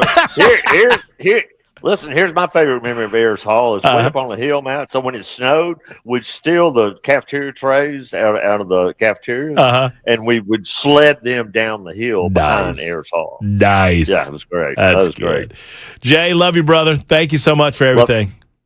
Have a good, love you. Yeah, too. have a good weekend. There's Jay St. Clair. That's Frijay, Rod, Marva, Larry. We'll get to all of you in a moment as we continue on the Matt Murphy Radio Show. Super Talk 99.7 WTN.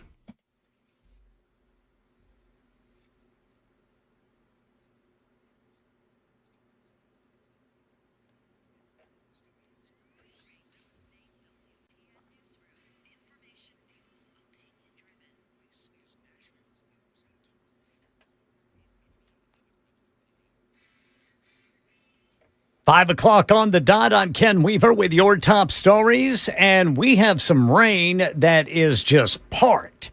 And I mean, it is heavy rain. There's lightning, some thunder in it too, and we've got a flash flood warning for Cheatham County, northeastern Dixon County, eastern Montgomery County, and western Robertson County until 7:45. Got the full forecast and traffic coming up in 5 minutes. Right now in Nashville, a land battle's entering a new phase. DC Blocks has finalized its purchase of the land next to the Nashville Zoo, where it plans to build a new data center. This deal moves forward despite months of opposition from zoo leaders, neighbors, Metro officials, including Mayor Freddie O'Connell, who's pursuing eminent domain to try to block it. Meanwhile, Metro Council continues to consider new restrictions on data center development across Nashville. Anything new? Taylor Farms says it's removing all iceberg lettuce sourced from central Mexico after that cyclosporiasis outbreak. The FDA says contaminated shredded iceberg lettuce was served at some Taco Bell restaurants in 5 states, giving some people, well, thousands of people actually, severe stomach illness, including explosive diarrhea. Those 5 states do not include Tennessee, but they do include Kentucky, West Virginia, Indiana, Ohio, and Michigan. Cyclosporiasis is a parasite that can cause those severe gastrointestinal issues that can last for weeks. Taylor Farms says no other company products are involved in their action today. Right now in Nashville, conservative constitutional Republican Natisha Brooks says she's running for mayor to ease the tax burden on people and businesses. She tells WTN's Chad Benson Show she's going to put together a cabinet that'll dig into where all this money is going. Going in and we're going to do those. We're going to find out where the wasteful spending is. She says it will also help find the money needed to fix transportation issues like potholes. Brooks is up against current mayor Freddie O'Connell, council member Joy Stiles, and conservative businessman Lou Wilbanks. The election for Nashville mayor will be next August.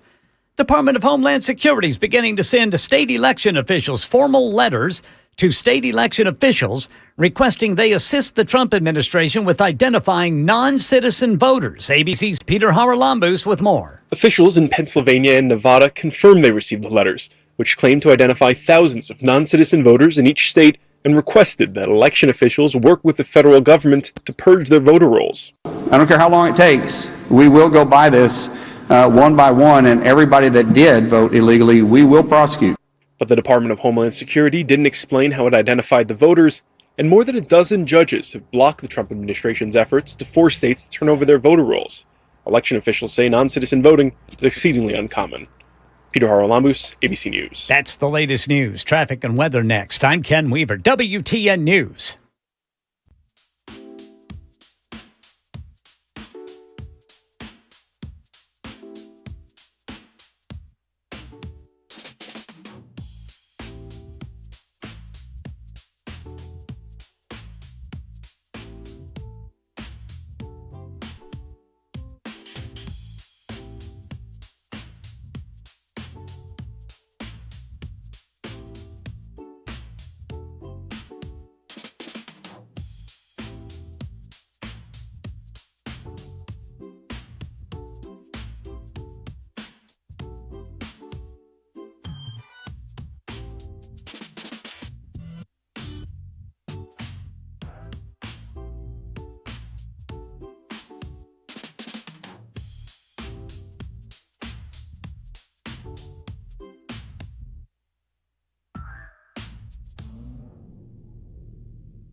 Madison about to wrap up a crash on the right shoulder, 65 northbound past Old Hickory Boulevard. In White House, there's a crash 65 southbound past Bethel Road. Laverne, 24 westbound at Old Hickory Boulevard. 24 westbound at Hickory Hollow Parkway in Antioch, there is a wreck.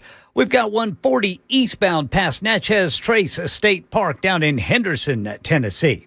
Other crashes, looks like Bell Road just east of Arbor Common, Dickerson Pike at Sunset Drive, Donaldson Pike at Murfreesboro Pike, Edge Hill Avenue at 12th Avenue South, Old Hickory Boulevard west of Woodland Hills Drive, and then Bell Road at Mountain View Road and Gallatin Pike north of McGavick Pike. I'm Ken Weaver.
Super Talk 99.7 WTN. My name is Matt Murphy, and this is the Matt Murphy Radio Show. Oh, my goodness gracious. I just saw a political ad that I absolutely adore, and I'm looking to find it so that I can play it for you. It has it has kicked it up a notch in this political campaign season. It is in the race between Van Hillary and Johnny Garrett. And, Johnny is kind of playing a little loosey-goosey with his support of the racetrack, and we've talked about that. I like Johnny for what it's worth. I like most politicians. That's kind of a part of the job description, that they're likable people. Otherwise, they wouldn't get a lot of votes. But I don't have a necessarily a dog in the fight, although we can talk about his riding the fence on the Nashville Fairgrounds and whatnot, and we will maybe with Norm Parton coming up in just a moment. That said, I've Jackson sent me an invite, and I'll get back into the into the share screen, and I'll play if I can find this. I'll play this for everybody. It's pretty funny. It's going after Johnny, and it's got it's AI. It's artificial intelligence, which apparently there's a federal law against using artificial intelligence in campaign advertising, AI in campaign ads, but there's no state law against it. I think I have that correct, but I'll have to check on that. But already there are people that are crying foul over this ad. This ad's going to be talked about over the next week. When it goes up and everybody sees it, I don't know if it's up on television or if it's just online right now, but Johnny's walking in a gay pride parade with a big gay. It's pretty fun. And Garrett, you come on and you can talk about it with us. You got to laugh to keep from crying. That's pretty good. 615-737-9986. Let us talk with Marva next. Hello, Marva. How are you? Well, hi, Matt. How's it going? I'm doing well. I hope you are. Oh, great. Happy Friday. Happy Friday. Hey, I at one time we were a Marsha Blackburn. We loved her. I don't know about her anymore. I don't trust her. She's running these commercials with Donald Trump saying how great she is. Donald Trump has not endorsed her yet at all. So, it's just disappointing. And I'll be honest, I'm voting for Monty. My husband and I, we're going to go with Monty Fritz. He's a down-to-earth guy, and, he's changed our whole perspective on everything, He's not a politician. No, I mean, I hear you. I know a lot of people that are saying similar things about Monty. I don't know how much this is going to translate throughout the course of this. I mean, I think Monty Fritz is going to get his best election results in Middle Tennessee because I think people know him best in Middle Tennessee. And I think we've invested, I think Super Talk, we have invested in talking to all of the candidates and giving the people an opportunity to make the most informed decision. And I think that involves having Monty on the show. Monty doesn't have a lot of money. Monty doesn't have a lot of money to get his message out via television or, advertising, traditional advertising campaigns. So it's got to be word of mouth. But the word of mouth is incredible with Fritz right now. But the thing is that I see him all over Facebook, okay? And Marsha Blackburn has not, the only show she's been on is Dan. She hasn't been on your show or Chris Hand's show at all, So I don't know what her deal is. I don't know if she's just thinking she's got this, one, but I sure hope not. Well, we'll see. I mean, I understand that she just wants to be in a scripted environment right now, and that's a problem for me. Me too. It's a I feel like it is a basic requirement and a basic expectation, and not too much to ask, that if you present yourself to the public and ask for their vote, that you do a simple thing, and that is put yourself on a stage with the other candidates and differentiate yourself between those other candidates. And it's not just a matter of, the positions on policy and priority. It is I want to see you in a stressful situation. I want to know how you're going to react to that type of situation. We all do, Matt. And, I mean, this is going to be a tough election year. But, if Monty doesn't win this round and Marcia goes through, I've been a Republican my entire life. And I'll vote for Marcia. I won't be happy, but I'll still vote for her. You know what I mean? I do. And I've just kind of drawn a line in the sand, and what I have said is that I'm not voting for candidates that don't debate anymore, and that isn't Correct. just about the governor's race. That's about any race. So if Marcia Blackburn wins the primary and debates her Democrat opponent, then I'll vote for her. Obviously, I'll vote for her. Totally agree. But well, I'll let you guys go. I Thank you. love you guys. I listen from 5 a.m. till 7 o'clock at night all day long. So I love you guys. And Jackson, you're a hoot. Anyways. Let's not. Marva, it was such a good call until right at the end. Let's not encourage this type of behavior that we get from behind the glass. I'm going to send you to Mississippi. Is that my boy Norm? Yes. Norm Parton is a good friend of the show. He's a good friend of the Nashville Fairgrounds Speedway, and he indicated that there was some new information regarding this stupid petition that's running around. Apparently, these knuckleheads are running around polling places trying to get signatures on this petition. Norm, what is going on, my brother? Well, I went to the Edmonton Pike Library for early voting, and lo and behold, there they are. Uh-huh. Nice young man and a young lady were there, and I saw them approach somebody, and so I went up and just basically asked, would you mind listening to the other side before you sign the, well, let me go back. I kind of set them up. I went up and said, what are you doing? And he says, well, they're going to tear down the speedway, and we want them to build affordable homes. So at that point, I said, is that so? And he says, yes, they're going to tear it down, and they want to make a bigger one, and we think it should be affordable homes. So I caught him in a lie. They're not tearing it down. There's no plan to tear it down. There's it's not been agreed with the mayor to do anything yet with the Bristol people. So I lit him up a little bit and explained how he was misguided and the young lady there. And so as the day went on, every time somebody approached, I went over and offered the other opinion. Were they nice? I mean, were these people nice? I mean, obviously these are paid. These are paid folks. They're you think? Kids. Yeah, they're kids. Yeah, college age kids. And I, after a few people that heard my side and did not sign, I went over and I talked to them and I said, "Here's what's really going on," and they said they were not anything to do with John Ingram, which is false. They said that the affordable housing was the best solution. So I said, well, how many houses are they going to build? They don't know.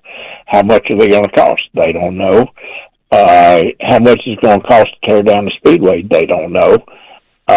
So they just went on, and they have their script, and they just don't offer up that it's destroying the racetrack to people. So we had a little confrontation. Did you get a chance to? It is what it is. Yeah. Did you get a chance to see the language on the petition? Oh yeah. It's way down in there that it does away with stock car racing, but it's in like the 7-size font. Mm-hmm. I can't read it unless I hold it still with my reading glasses on. Right.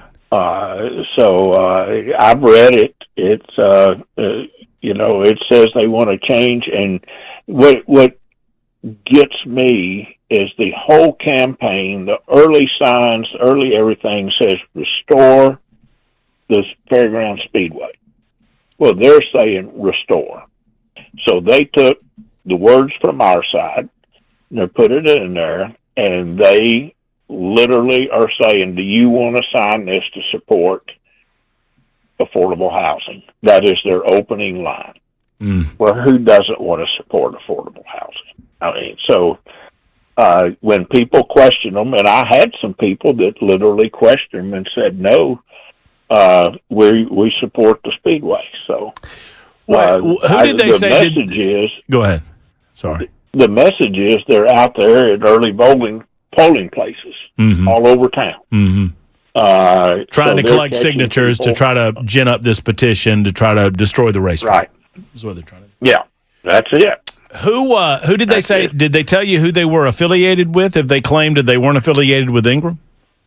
Yeah, they said the CARE group, which is Citizens Against Racetrack Expansion. Well, that's Ingram.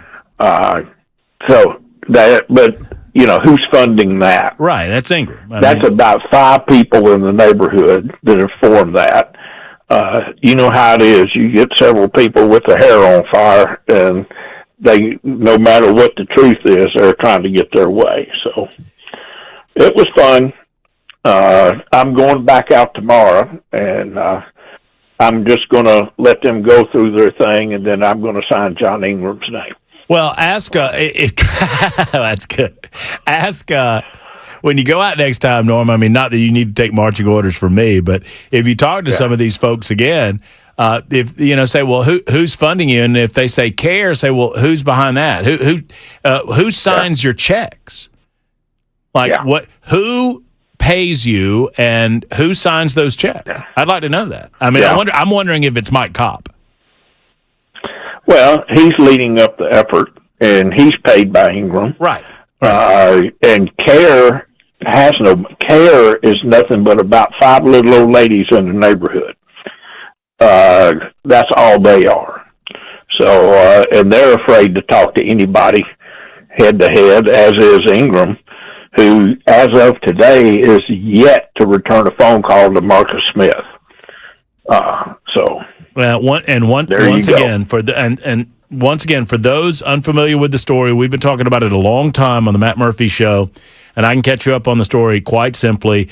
The Nashville Fairgrounds Speedway is a chartered racing facility in the Metro Nashville Charter, and we want to protect and we want to expand it. And there's an offer on the table from the Bristol folks that they're willing to come in and revitalize that facility, make it better for the entirety of the community. John Ingram doesn't want that to happen. He doesn't like the competition. He wants the property, and so he is using underhanded tactics. Despite years ago saying he was a supporter, he is now trying he's trying to destroy it. And I don't like billionaires trying to destroy wonderful things that have been in Nashville for over 100 years. And we're that's it. That's right. That's it. Norm, thank you for being on top of it, and thank you for sending me that, and thanks for calling in today. 10-4. Appreciate you, brother, and let us know how it goes. So Norm's out and about. They are out and about at the polling places trying to get signatures. If you are approached, just say no. Just say no. You want to see this? You want to see this thing? So John Rose is running for governor. John Rose is leaving his 6th congressional district seat to run for governor. There is a race. It's a 3-way race between Johnny Garrett, Van Hillary, and John Henry to be the next congressional representative. And if there's anyone else in that Republican primary race, I'm sorry. Y'all will need to tell me. I accidentally omitted John Henry a couple of weeks ago, and y'all got mad at me, and I didn't mean to do that. But, yeah, John Henry's running, Van's running, Johnny's running. The expectation is that Johnny and Van are running neck and neck, and John Henry's running just behind or a little bit behind. And so now there's a new anti-Johnny Garrett ad out from Van Hillary. Jackson, watch this. You'll love it. Crushing the woke left. Not Johnny Garrett. Garrett donated to the Democrat Party to elect Nancy Pelosi Speaker. Garrett's DEI law firm, an LGBTQ group, promoting book clubs on systemic racism. Donating to Kamala Harris. Woke Johnny missed votes to crack down on illegal immigration. Banning DEI. Backing law enforcement. Why? Because woke DEI-loving Johnny Garrett wants to transition Tennessee from conservative to woke. I'm Van Hillary, and I approve this message. You dang right he did. Is it just me? That's funny. Listen, I'm not telling you who to vote for. I love that is all AI, brother. That is all artificial. That is Play all. it again. One more time. Y'all just wait for the one where they're snoring and Johnny's asleep. Crushing the woke left. Not Johnny Garrett. Garrett donated to the Democrat Party to elect Nancy Pelosi Speaker. Garrett's DEI law firm, an LGBTQ group, promoting book clubs on systemic racism. Donating to Kamala Harris. Woke Johnny missed votes to crack down on illegal immigration. Banning DEI. Backing law enforcement. Why? Because woke DEI-loving Johnny Garrett wants to transition Tennessee from conservative to woke. I'm Van Hillary, and I approve this message. I love what we do. Don't y'all? Is he allowed to do this? I guess. What I was told, because I asked a question about this, about whether or not it was permissible to use this type of AI to create these things. And I was told that state law only, so there is a state law preventing this, but it doesn't apply to federal races. Congress is a federal race. So I had it backwards. So state law would prevent this. So if, they can't do this in the governor's race. They couldn't do this in the state house race, but they can do this in the congressional race. That's number one. Number two, I spoke to somebody via text with with the Van Hillary people, and they said Johnny went up with an AI ad in Knoxville attacking Van first, so the gloves are off. So we're gonna try to find that ad too and play that ad. Well, it's hard to find some of. No, I had to ask for this one. I couldn't find it. I had to ask for it, and I had to get it sent to me. So it's difficult to find, but this is up on television. Somebody just told me that they've seen it on TV. I mean, that's funny. Here's the thing, man. Yeah? Are ads like that really going to sway some voters? Well, dude, I don't know. Ken, there are people out there that, they're going to wake up next week and say, what? There's an election? Well, I better figure out who to vote for. Well, now, you're right. And those people, I would encourage you, don't go vote. Just don't. If you don't know what the hell's going on 3 days before the election, please don't vote, because I don't know that you can get caught up on it that quickly. That said, I don't know, man. It's funny. Crushing the woke left. Not Johnny. He threw see him throw the bag of hat. He threw it away, boy. Look, he's holding it. And it's like, no. Woke left. Get Not out Johnny Garrett. Garrett don't. Oh, I bet Garrett's laugh. You know what? Deep down, if Garrett wins, he'll laugh this off. If he doesn't, he won't like it. But look, I mean, you would sweat. Look, do you see that's him standing next to Nancy Pelosi. Ken Weaver. I got $100 that Johnny Garrett's never been within 100 feet of Nancy Pelosi. You want to take that bet? Because I promise you, he hasn't. But doesn't matter, because there he is, right there. Looks like Pelosi's had some work done. Yeah, she's looking pretty good. AI treated her well. Let's just put it that way. 27 after the hour on Super Talk 99.7 WTN.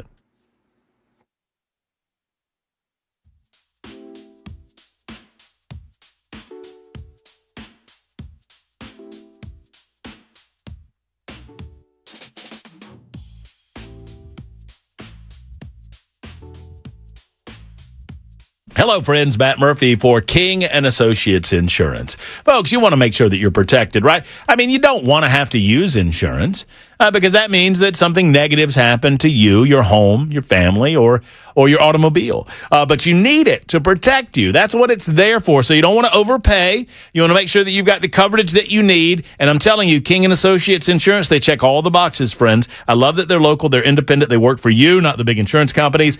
You can go online to kinginsurance.com. tkinginsurance.com to find out exactly what they can do for you. And I'm here to tell you, they can save you a lot of money. They did for me, and I know that they can for you too. King and Associates Insurance, 329-8121, 329-8121. Call today for a free quote. Talk to Emery or one of the crew at T. King Associates. King and Associates Insurance, protecting what matters most.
Hi, friends. Matt Murphy for Grace Point Healthcare. Modern medicine delivered the old-fashioned way, affordable, convenient, and comprehensive health care.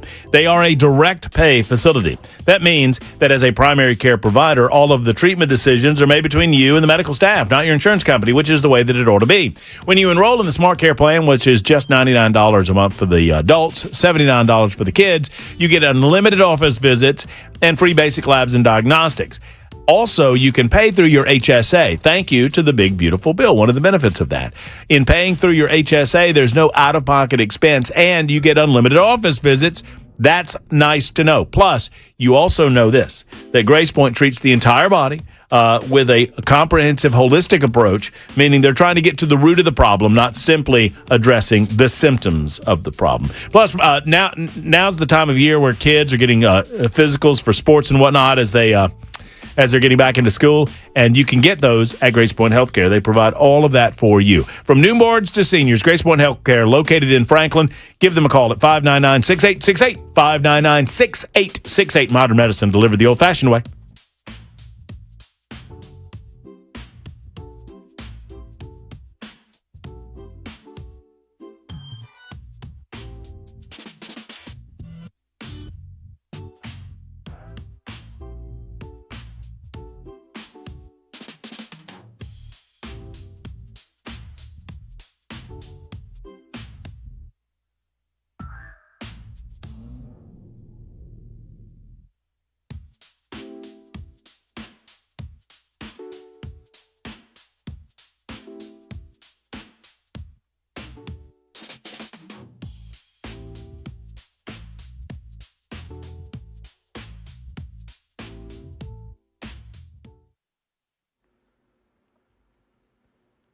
I'm Ken Weaver with your top stories. Got the full forecast and traffic in 5 minutes. Right now in Nashville, the land battle's entering a new phase. Atlanta-based DC Blocks has completed the purchase of land where it intends to develop a data center next to the Nashville Zoo. Opponents had hoped the company would walk away amid growing public pressure and efforts to block the acquisition through legislation in the Metro Council and Mayor Freddie O'Connell's eminent domain move. Explosive diarrhea update. Taylor Farms voluntarily removing all iceberg lettuce from central Mexico from U.S. distribution following that new FDA warning. The action comes as investigators work to contain a multi-state cyclosporiasis outbreak. The FDA has traced the outbreak to shredded iceberg lettuce served at certain Taco Bell restaurants in 5 states, none in Tennessee, but in Kentucky, West Virginia, Indiana, Ohio, and Michigan. Company officials say the broader lettuce removal is being done out of an abundance of caution. Right now in Nashville, a Republican running for mayor, Natisha Brooks, telling WTN's Chad Benson Show one of the main issues she will be focused on. We need to talk about a tax freeze. We really do. And we need to look at, we talk about DOGE on the national level. We're going to have a great team, great cabinet. We're going to dive in and see where all this unnecessary spending. You can learn more about Natisha Brooks' campaign by going to natishafornashville.com. The mayoral election is next August. Here's some money news. Oil prices rising again as the world is rattled by the state of potentially widening conflict overseas. In total, a new estimate from Moody's Analytics finds that the typical American household has now spent $620 extra in gas, diesel, and jet fuel expenses in the nearly 5 months since the start of the Iran war. Inflation has pushed mortgage rates to their highest level in nearly a year. And private equity billionaire Leon Black walked out of his transcribed interview with the House Oversight Committee regarding his decades-long relationship with Jeffrey Epstein after refusing to answer questions about non-disclosure agreements allegedly related to the disgraced sex offender. This according to a transcript of the June 26th interview released by the committee today. ABC's Peter Haralambous. According to the transcript, Black repeatedly declined to answer questions about how many non-disclosure agreements he was involved in, citing the advice of his attorneys. He was subpoenaed to testify later this year, a move his lawyers called a political stunt. They made a premeditated political decision to serve him with subpoenas after less than an hour of questioning. Black is scheduled to be deposed on September 3rd. Peter Haralambous, ABC News. That's the latest news, traffic, and weather next. I'm Ken Weaver, WTN News.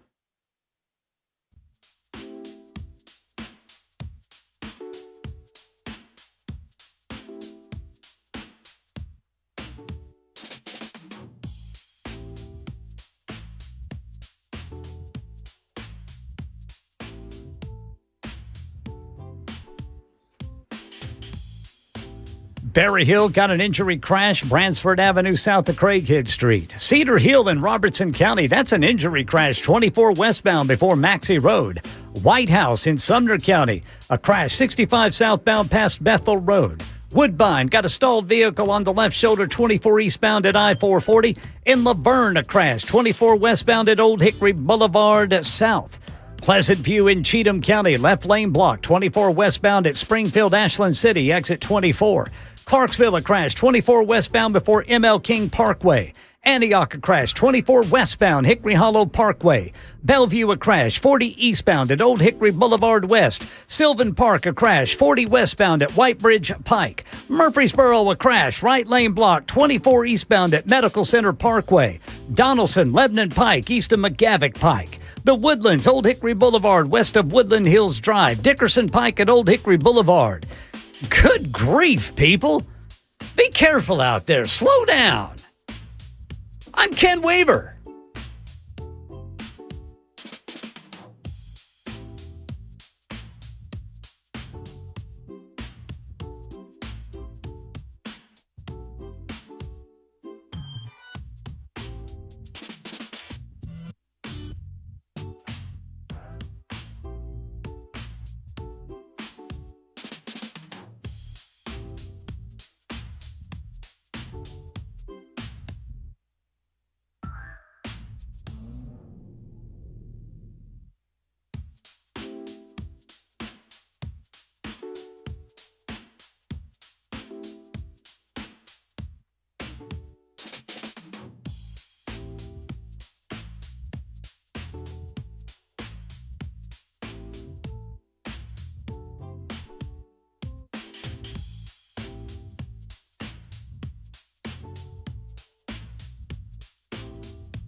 Super Talk 99.7 WTN. Just to clarify, so the ad that we played, the woke Johnny ad, Van Hillary and Johnny Garrett going after it. John Henry also in that race for congressional district number 6. And we played the ad that is totally AI. Now, I'm going to play it one more time before we get to nincompoops. Jackson, watch this ad and tell me if at any point we see anything that indicates that this is AI. I'm talking about like a disclaimer. I don't think there's one on there. So. Crushing the woke left. Not Johnny Garrett. Garrett donated to the Democrat Party to elect Nancy Pelosi Speaker. Garrett's DEI law firm, an LGBTQ group, promoting book clubs on systemic racism. Donating to Kamala Harris. Woke Johnny missed votes to crack down on illegal immigration. I don't know why the snoring gets me. Look at this. This is the one right here. Wait, hold on. Let's see. Oh, look, it says vote closed, missed. Hold on. That's the look at Johnny. That's not really Johnny. This is AI, man. To crack down on illegal immigration, banning DEI, backing law enforcement. Why? Because woke DEI-loving Johnny Garrett wants to transition Tennessee from conservative to woke. I'm Van Hillary, and I approve this message. All right, so yeah, nowhere in that ad, that 30-second ad, does it say anything about all of that being AI, like just created on a computer. But that's obviously what it is.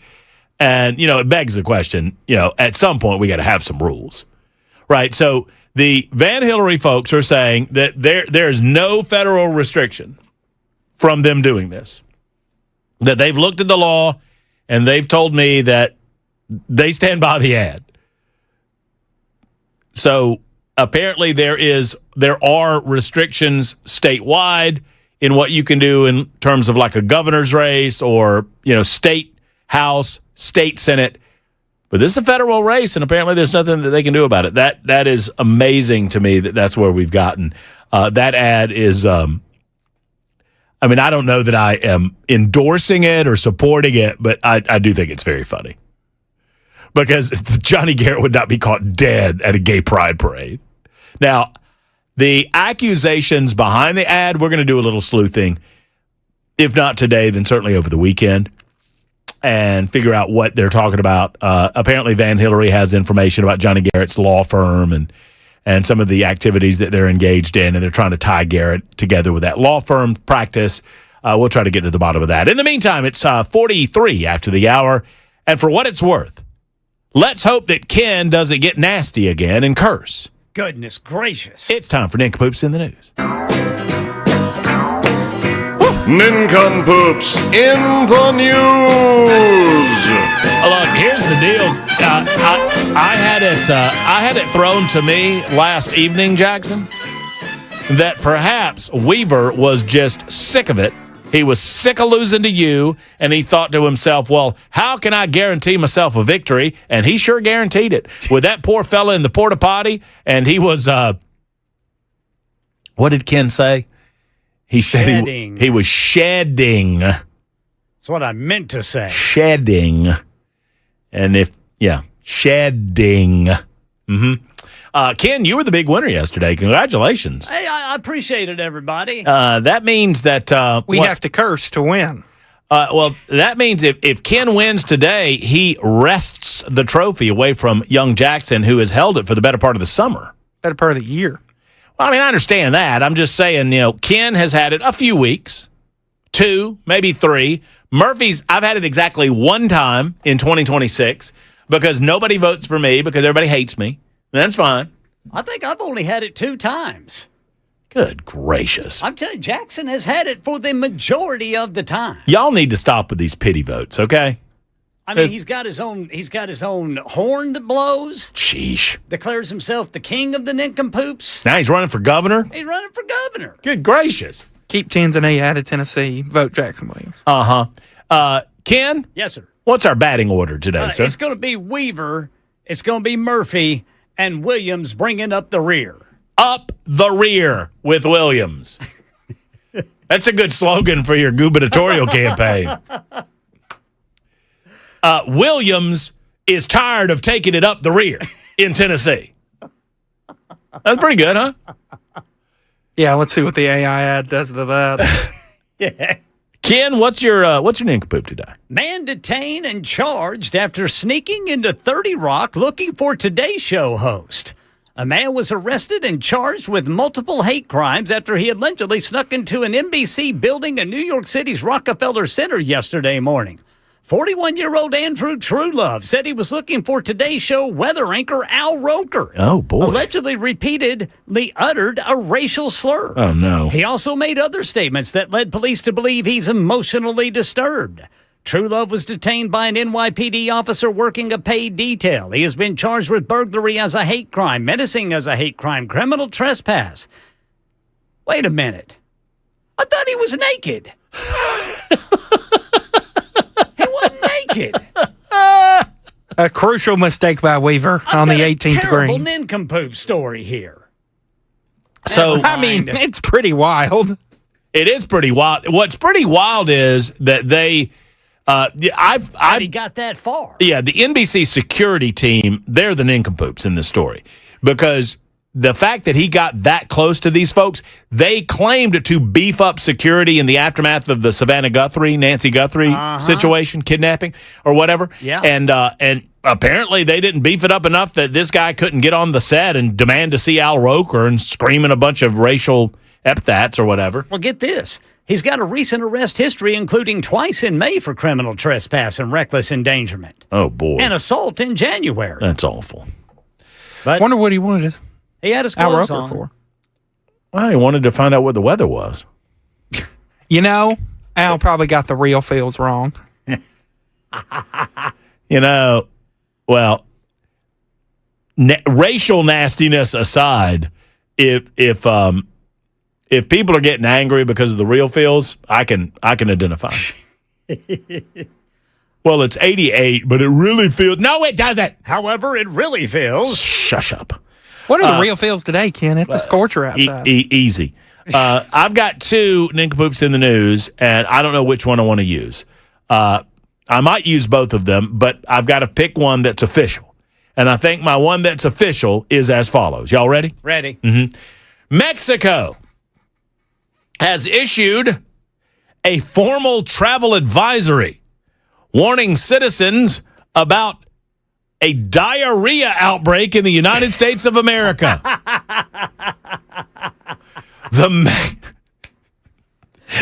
That's awesome. The Mexican Ministry of Health has issued an official preventative travel advisory for its citizens, warning of the rapidly growing multi-state outbreak of explosive diarrhea, the parasitic stomach illness. The advisory issued by the National Committee for Epidemiological Surveillance. That's way to go, Brother Murphy. Thank you, Ken. Boy, oh boy, it's like a party in my mouth, and everyone was invited. Has raised the risk level to medium for travelers headed north. The advisory reflects growing international concern as the U.S. case numbers rise, and the source of the outbreak remains unidentified, though lettuce and salad greens are under scrutiny. And is it not the case that we believe that this is coming from Mexico? Yes. That all of these crops are coming from Mexico. Yes. So let me tell you something, Mexico. Y'all got a lot of damn nerve talking about travel advisories up here when you're the one that's shipping the poop lettuce. Yes, sir. Mexico, nincompoops. Jackson? I thought you had two. I do, but one's official, one's unofficial, and I don't want to take it if you're going to use it. Okay. You know? Y'all ready? My other one's with United Airlines, but... Woman caught naked driving with guns and drugs in Mississippi. Uh-oh. Uh-oh. A completely naked Mississippi woman was driving erratically in a car containing marijuana and illegally modified firearms when she was pulled over late Sunday evening, according to police. During the traffic stop in the town of Ellisville, population 4,652, for those who are wondering, police discovered that driver Caitlin Maxwell... How many? 4,652. That's like a lovely Mount Pleasant. We got about 5,000 people in Mount Pleasant. Anyway, go ahead. I'm sorry. Got distracted. Police discovered that driver Caitlin Maxwell, 22 years old, was unencumbered by any clothing. Maxwell, who was alone in the 2017 Dodge Challenger, which reeked of pot, appeared to be under the influences.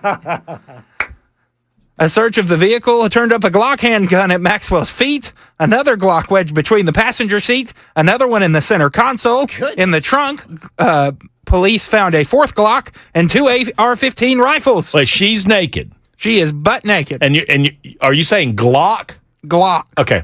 All right, very good. I just wanted to make sure you were saying Glock. One of which appeared to have been outfitted with a switch that would make it fully automatic. Uh-oh.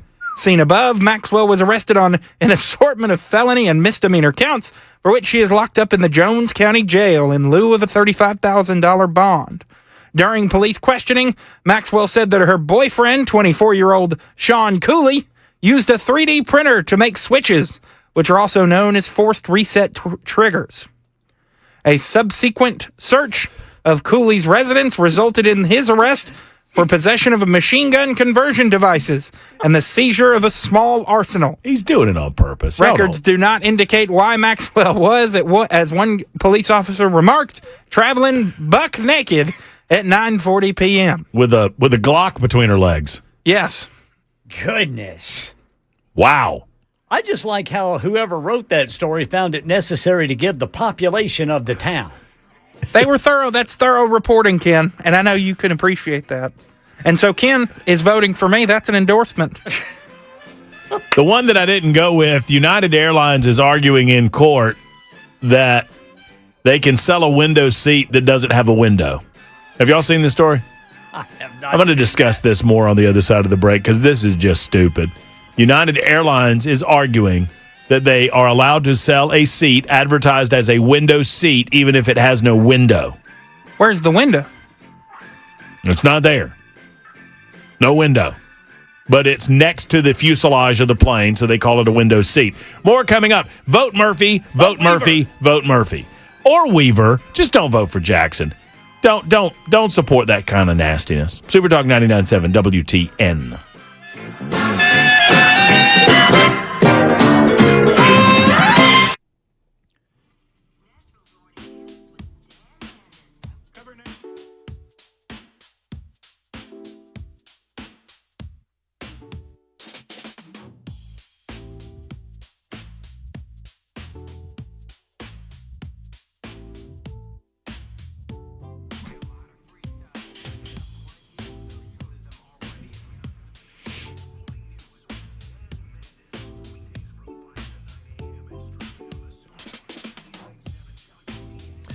Friends, let's make this simple. At Cover Nash, they have an incredible nationwide PPO plan that gives you the freedom to choose your doctor anywhere in the United States of America without the headaches, with only a $250 deductible and flat copays after the deductible. Outpatient surgery for just a $250 copay and a hospital stay for just $1,000. This is just an example of the many plans that Shane Ring has at his fingertips that he can provide for you. These are master great plans. These are fabulous things, and they are available at Cover Nash. Here's the deal. Shane shops the entire marketplace. He works for you. He doesn't work for any insurance company, and he understands the health insurance business unlike anybody that I've ever known. I mean, honestly, you go to visit him in Brentwood, and he can explain your current plan if you have one. He can explain what he can get with you or for you, and we can do it right now. We don't have to wait until quote-unquote open enrollment. It's real health coverage managed by you, not by the government. Call today, 615-465-0023, 465-0023, or online at coverdash.com, coverdash.com.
Friends, and knowing what's going on in your body is so important, especially if you reach a certain age. And if you've reached that age, or even if you don't know that you've reached that age, it's time to find out what's happening inside of your body. Ladies, the men folk, they don't like looking. They don't like figuring it out on their own. They just rub some dirt on it and off they go. They don't go to the doctor very often, do they? Well, men tend to develop cardiovascular risk earlier than the ladies. And new research suggests that men begin showing significantly elevated heart disease risk in their mid to late 30s. This is a reality, folks. And so, ladies, we beg of you to help your fella figure out what's going on inside of him with a heart and lung scan. That couple's heart and lung scan is just $99. Fast, easy, gives you peace of mind, and gives you the early heads up before symptoms ever show up. Here's what you do. Go to togetherwescan.com, put in promo code MATT50. Togetherwescan.com, promo code MATT50. And that $99 package is available for you. Schedule an appointment. Let's get it done, folks. 615-436-1000, 436-1000 for Kraft Body Scan.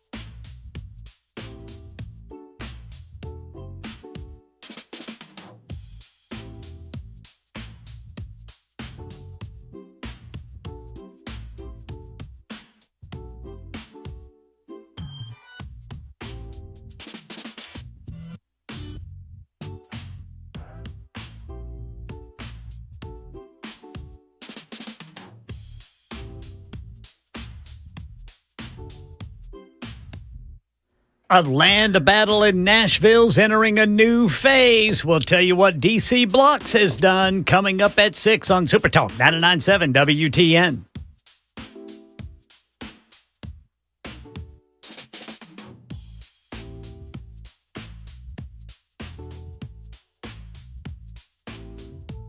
Super Talk 99.7 WTN, Matt Murphy, The Matt Murphy Show. One more hour to go. We thank you so much. You know, the weekend has started for many of you, and I understand that you got a couple of days off, but we salute those weekend warriors that make our weekend special. You know, if you go into a restaurant, there's people working there. They're working the weekend. They're making your weekend better. Police officers, firefighters, EMTs, all of those first responders, doctors, nurses, truck drivers. If you're working on the weekend, if you're a weekend warrior, we salute you.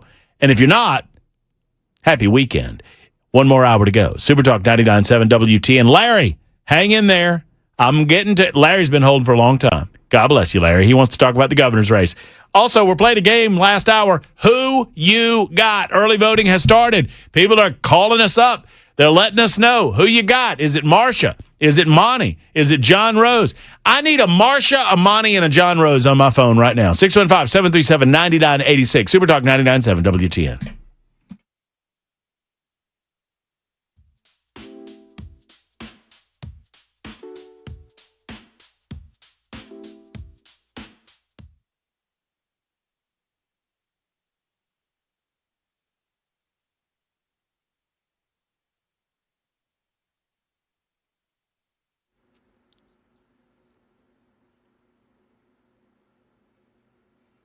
Six o'clock on the dot. I'm Ken Weaver with your top stories. We have the full forecast and traffic coming up in 5 minutes, and we have a flash flood warning from all this heavy rain that we have gotten. I mean, very heavy rain in some spots. Right now, let's go over this flash flood warning for you until 8:45 tonight. Actually, I'm sorry, 7:45 tonight. Cheatham, Dixon, Montgomery, and Robertson counties, flash flood warning. They had a storm there that just parked over that area and just dumped a lot of rain, and it just sat there and just poured on them. Thundered and lightninged, too. Right now in Nashville, DC Block says it is moving ahead with plans for a data center near the zoo after closing on the property this week. Community members and zoo officials have voiced concerns ranging from noise and infrastructure demands to possible effects on wildlife. The ultimate fate of this project could depend on pending Metro Council legislation trying to block it. Also, the mayor's eminent domain efforts. A major produce supplier is taking additional steps amid an ongoing food safety investigation related to explosive diarrhea. Taylor Farms announcing today it has indefinitely removed all iceberg lettuce sourced from central Mexico from the U.S. market. That follows FDA and CDC findings linking a cyclosporiasis outbreak to shredded iceberg lettuce used at some Taco Bell locations. None in Tennessee, but they were in Kentucky, West Virginia, Indiana, Ohio, and Michigan. Right now in Nashville, self-proclaimed conservative Republican Natisha Brooks says she's running for mayor. Tells WTN's Chad Benson Show one of her main pledges to voters. One of the plans is to have a mayor that can work with the state. This bickering back and forth with the state and the legislature has to cease and desist. Yeah, Brooks says she's going to put together a cabinet that will look into where taxpayer money is actually being spent as a way to ease the burden on Nashvillians. Brooks is up against incumbent Freddie O'Connell, Metro Council member Joyce Stiles, and conservative businessman Lou Wilbanks. We're still more than a year out from the election. It'll be next August. Following President Trump's speech last night on election security, the head of the Department of Homeland Security weighed in today. Secretary Mark Wayne Mullins says DHS has identified more than 250,000 potential non-citizens illegally registered to vote in 4 states. This isn't about rehashing the 2020 election. This is just exposing what took place and to make sure it never happens again. Yeah, so these 4 states are California, New Jersey, Nevada, and Pennsylvania, where DHS says the findings are based on a preliminary comparison of voter registration records and federal immigration data. DHS has not alleged that any of these individuals actually cast ballots. That's the latest news. Traffic and weather next. I'm Ken Weaver, WTN News.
Woodbine, we got a stalled vehicle on the left shoulder, 24 eastbound at I-440. Laverne, a crash, 24 westbound at Old Hickory Boulevard South.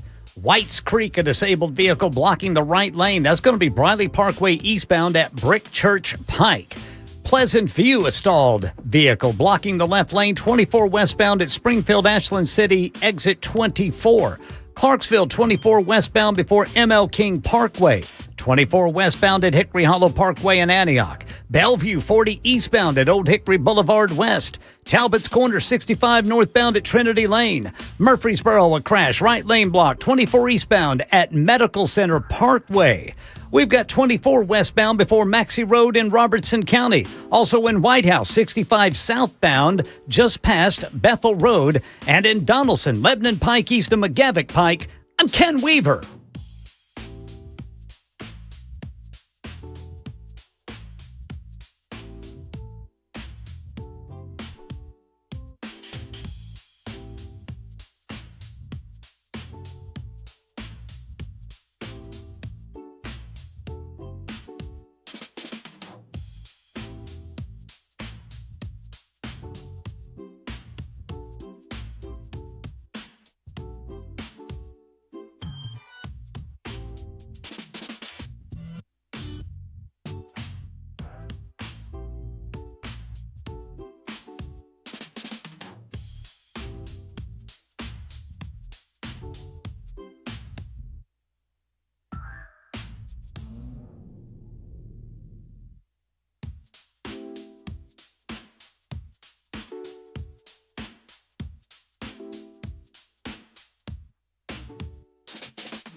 All right, let's talk about the governor's race in the last hour of the show today.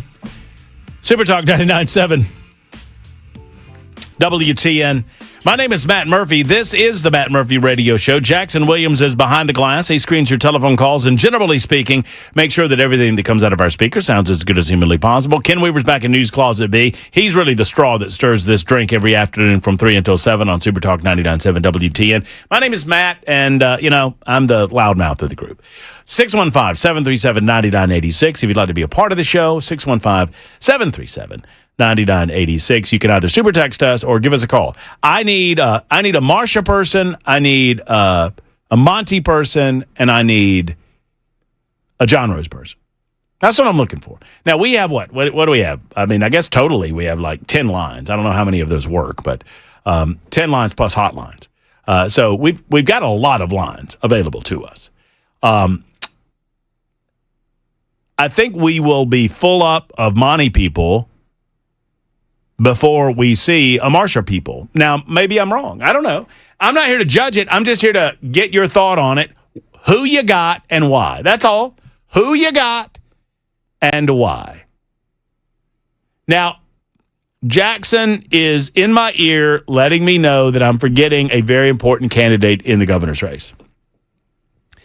But Jackson, you didn't qualify as a Republican, okay? So while some are all, by the way, I already had two people on the, did you see the two people on the super text line that said they were writing you in? Oh, I'm getting right. You're getting write-in votes, which is pretty cool. If we get you like, and not that we're making a mockery of the process, that's the candidates themselves. But if we get you like, I don't know, 150, 200 write-in votes, they'll have to count them. Wait, are you saying at the bottom of the ticker? Yeah. Now, it probably won't be on the ticker, but on the official SOS site, like the Secretary of State site, we can get to the write-in votes, and if they count them, I think that might just be in the general election. But I'm thinking we can get your name in the record books, my friend. What do you think? I received some votes in a gubernatorial election in Alabama. I was just behind Charles Barkley. I think I got like 20 write-in votes. Chuck got like 30, and Nick Saban got a bunch more than either of us. But, that makes a lot of sense. Larry, thank you for your patience. God bless you, Larry. How you doing, buddy? Don't ask, man. Can you hear me okay? I hear you good. All right, because I'm sitting out here on my deck underneath the tin roof, and we got one heck of a thunder and lightning storm going on. Crackhead has got his head underneath my bed because his body won't fit, and Chunky Monkey is curled up in my master bedroom shower. And first of all, I just want to say Uncle Phil would be so very proud of you. You are asking the question to and about these candidates that if Uncle Phil were still here, those are the questions he would be asking. Well, thank you. I mean, that means, Larry, that means a lot. Obviously, there is only one and was only one and will ever be only one Phil. I don't for a moment pretend that any of us could do it as well as him. But I'm trying to live up to the seat that I'm in, whether it's Phil or Brian Wilson or whomever. I want to honor the intelligence of this listening audience and the people of the state of Tennessee by asking the questions that I think they want answers to. And that's what we're trying to do. And we'll do that next week. I think I said it wrong. I think John's on Monday and Monty's on Tuesday. John is let me get this right. John is 5 o'clock Monday, and then Monty is 4 o'clock Tuesday, and we're still waiting to see if we can get a visit with Marsha Blackburn. Hopefully we can before the August 6th primary.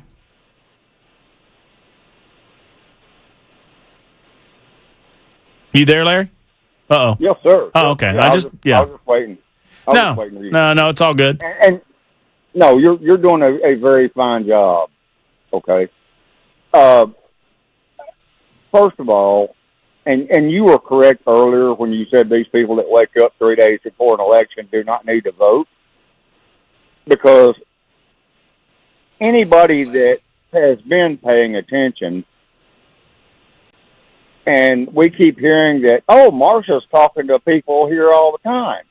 No, she's not. She's flying to Atlanta to raise out-of-state money to funnel not only her federal money back into a PAC that will funnel it back into her campaign.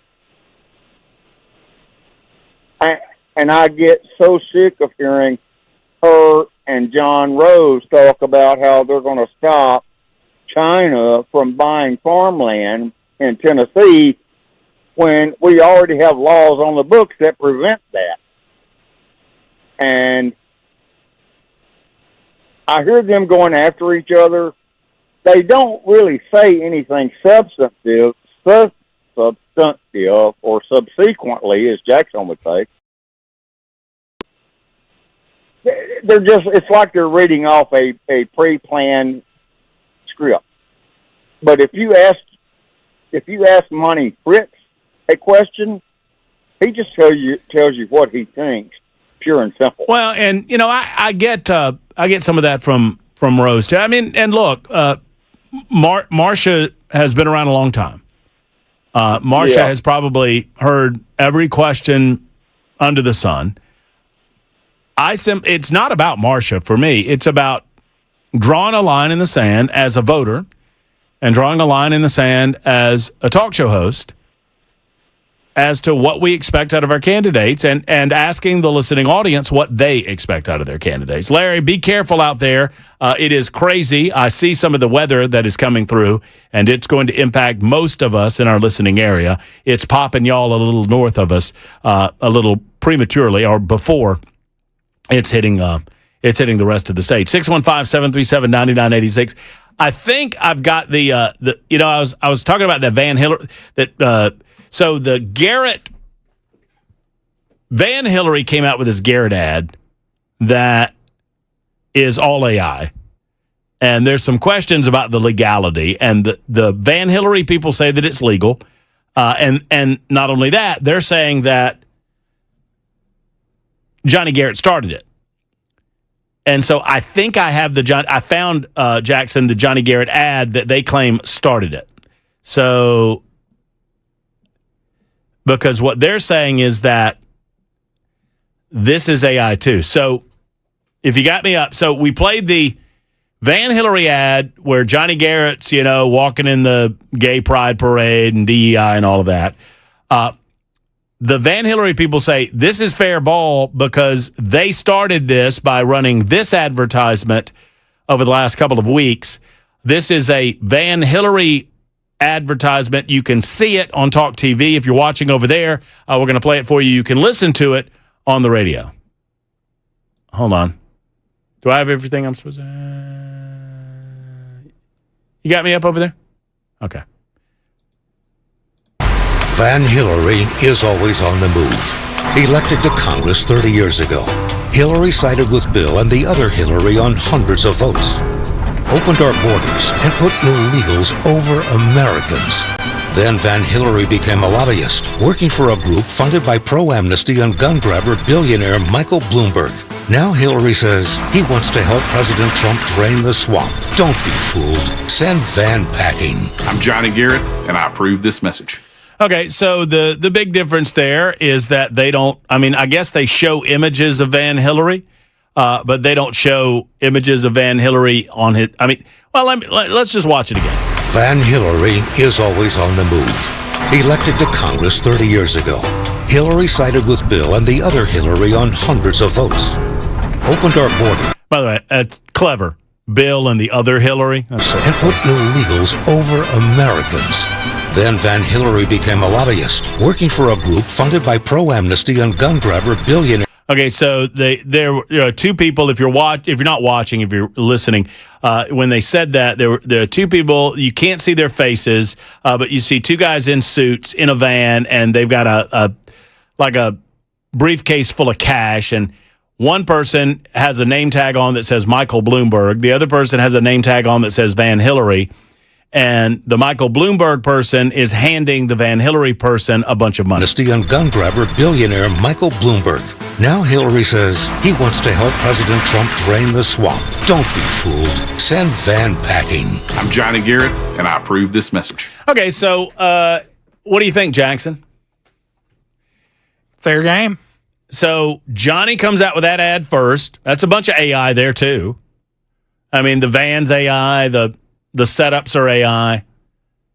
That's an AI ad. It doesn't show Van Hillary's face in any of the AI components. Well, the van is AI.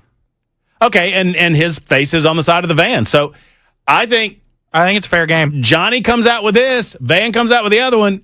Let's go, boys. Now, let's go. I'm down for this. Let's go. Let's get, you know what? Let's get further in that muck and that mire. Let's How make does it Johnny happen. respond? I don't know.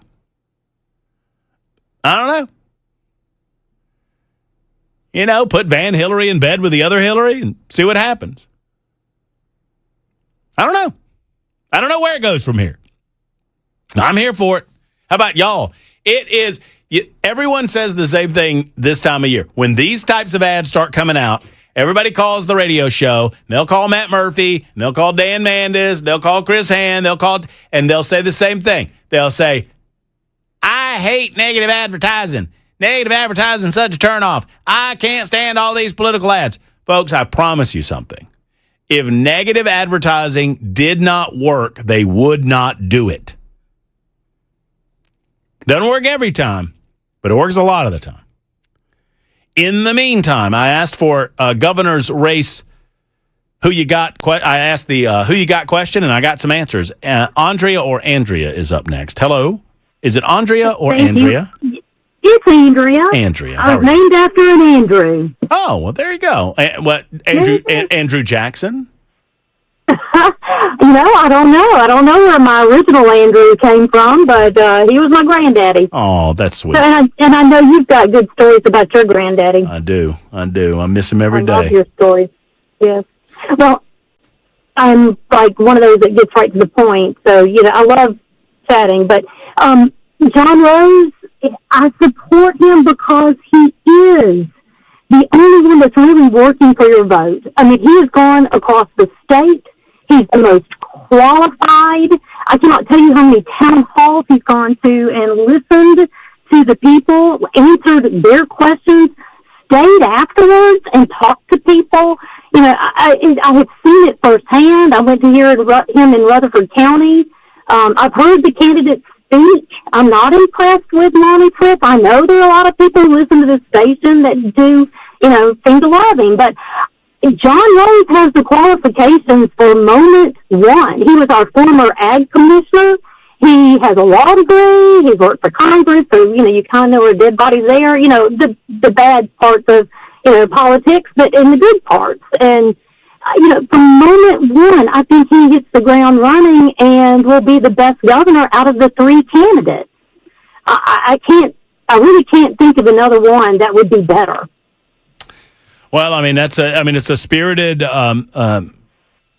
a spirited campaign speech and endorsement of John Rose. I mean, look, I frankly don't think that we have a bad candidate in the bunch. I just get very frustrated in the midst of a political campaign, some of the shenanigans that go on. But I mean, obviously, it's my grandpa. You might have heard me say this, Andrea. My grandpa said it's cotton picking season. It's time to pick the cotton and harvest it. We planted it. We plowed the field. We planted it. We've fertilized it, and now it's time to see that we get it in the barn. And we'll find out on August 6th. I appreciate your telephone call, and thank you so much for it. 21 after the hour. We'll get to Russell and Pam momentarily, and your call as well. Super Talk 99.7 WTN.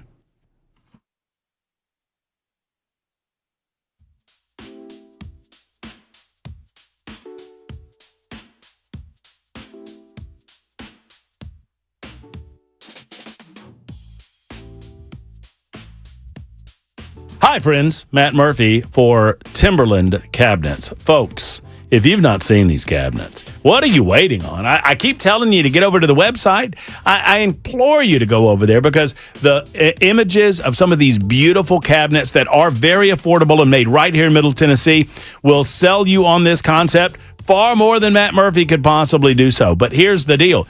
If you think it's time to revamp the kitchen of yours, maybe, I just thought maybe if you're thinking of selling your home, what a great way to sell that home. You'll get the money back by revitalizing that kitchen of yours in a very affordable way, and it'll come back to you in spades because kitchens sell homes, friends. It really is the heartbeat of your house, right? Home builders understand that Timberland is superior. Remodelers do, dealers do, and now it's time for you to understand it as well. You can go to their showroom in Columbia and see the beauty, and they have all of the connections that you need to make this remodel such an easy practice. I mean, truly, they understand countertops, they understand cabinets, obviously. They have connections with all of those things that are going to complete that beautiful new kitchen, that beautiful new bathroom, that laundry area, whatever you might be doing, they can get it done at Timberland Cabinets. Go to timberlandcabinets.com. TimberlandCabinets.com to see the beauty, or give them a call. Now, if they're not there tonight, they'll call you back first thing Monday morning, 931-499-7170, 931-499-7170. Tell them Murphy sent you to Timberland Cabinets.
Jeff Eddy's Efficient Heating and Cooling of Tennessee has the best value around on tune-ups. Let's talk about it. If you've noticed that your AC is not working as it should, if it's not keeping up in the hot conditions, it's time to get the maintenance done on that AC unit. You do so by calling Jeff Eddy and Efficient Heating and Cooling. And for $125 or less, never more, in their service area, they're going to come out and they're going to fully maintenance that unit. It is never too late to get this done. Plus, if it is struggling to keep up with the hot weather conditions, that means that you are putting yourself at risk for a complete failure. You don't need that. You need Jeff Eddy and Efficient Heating and Cooling. Just call him today, friends, and get him out to the house. One of his techs will come out and give you the options available to you. And if you already have issues, they can fix those issues for you jiffy quick. Never charging you overtime on the weekends or at night.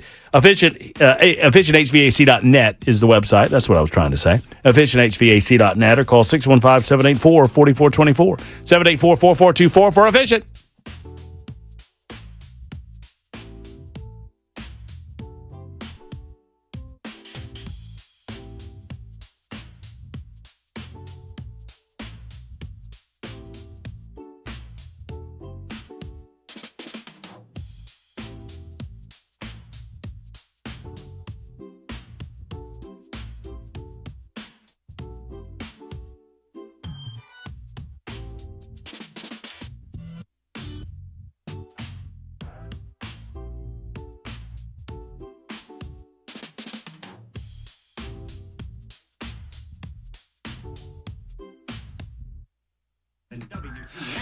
Hey, we're taking nominations for Triple M, Murphy Movie Mayhem. We are putting up the voting just after Ken Weaver's newscast. You got a nominee? Yeah, but it's a movie I haven't seen that you have. Well, that's okay. Okay. I got a nominee.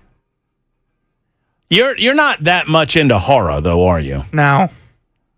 Do you not want it? No, if it's a scary movie. Well, but I feel like part of the job here is to expand your damn horizons. I liked some of them. I don't think you'll like this one. I want to see Backrooms. It's not out yet on. I thought it was out. No, it's not on streaming yet. Well, I think you can pay like $30 to watch it. Well, you dodged that bullet then, buddy boy. The other one that I was thinking about was is your one rule no black and white? That's unfortunate. All right, we'll figure it out. Y'all give me some nominees. That's a good one. Usual Suspects? Usual Suspects is so good. And that's just about all I can say about that. 0033 says Cocaine Bear. We're trying to do highbrow cinema here, folks. Come on now. Pam is next on the governor's race. Pam, thank you for your call. How are you? I'm fine. What's on your mind? Well, I'm leaning towards Marcia, and the reason is that I know that while she's been in the Senate, she's done a lot for Nashville, in particular, songwriters and the music community.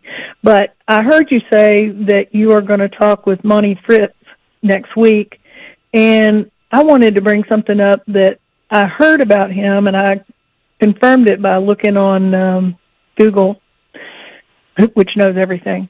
And I'm not sure that I've heard a lot about it since then, because right around the time that the governor's race started off, I heard that he was in favor of prison sentences and potentially the death penalty for women who had abortions.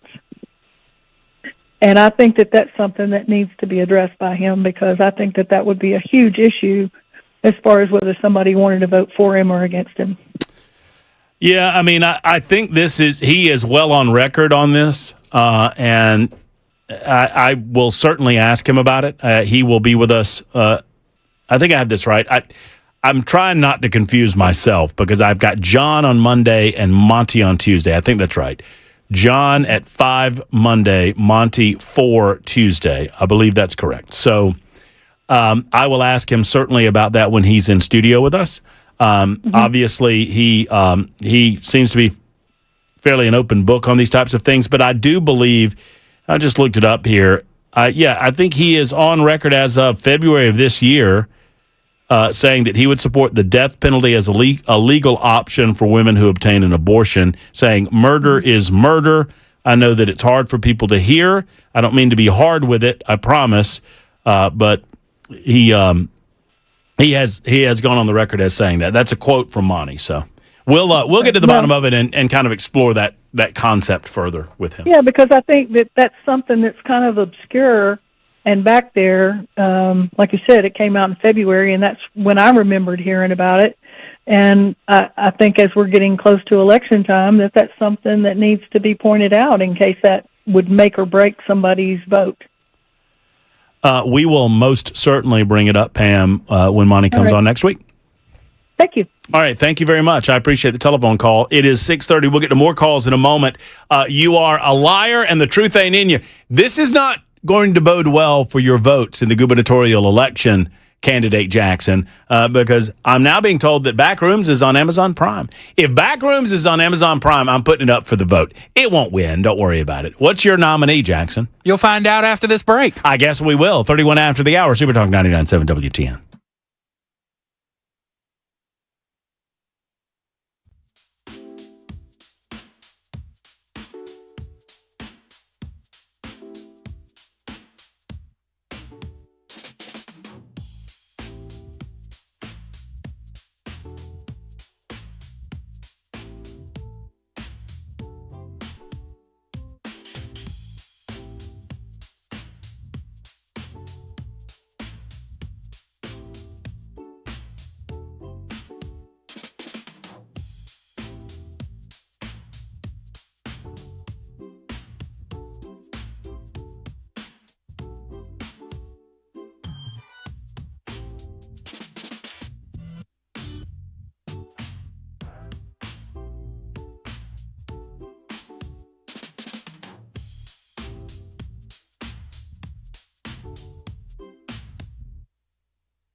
Friends, U.S. Pest understands that bugs don't stop. J.K. and Erica Brister don't stop either. They are expanding their U.S. Pest brand by leaps and bounds all throughout Middle Tennessee, and they are adding new customers on a daily basis.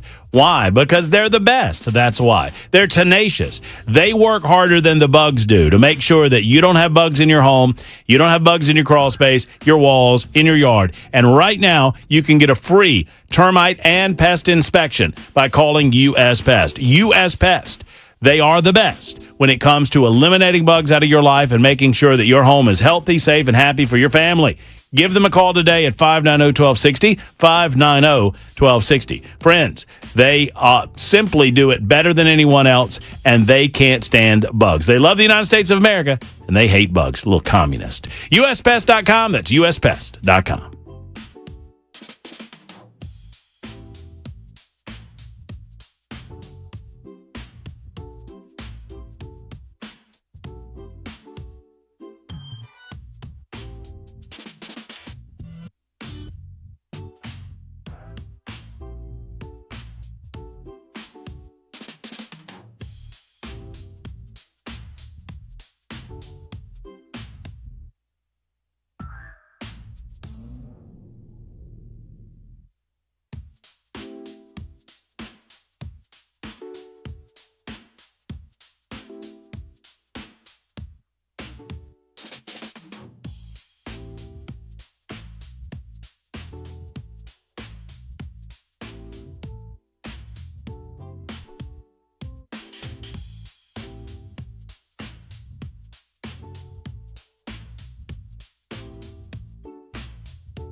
Super Talk 99.7 WTN. All right, so we've settled on mysteries.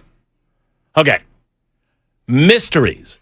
So my film, and we need a nominee or two to fill out. I guess, yeah. Thank you very much. It is time, once again, for Triple M, Murphy, Movie, Mayhem. Brought to you by my campaign for governor. I was going to say, featuring future Governor Jackson Williams.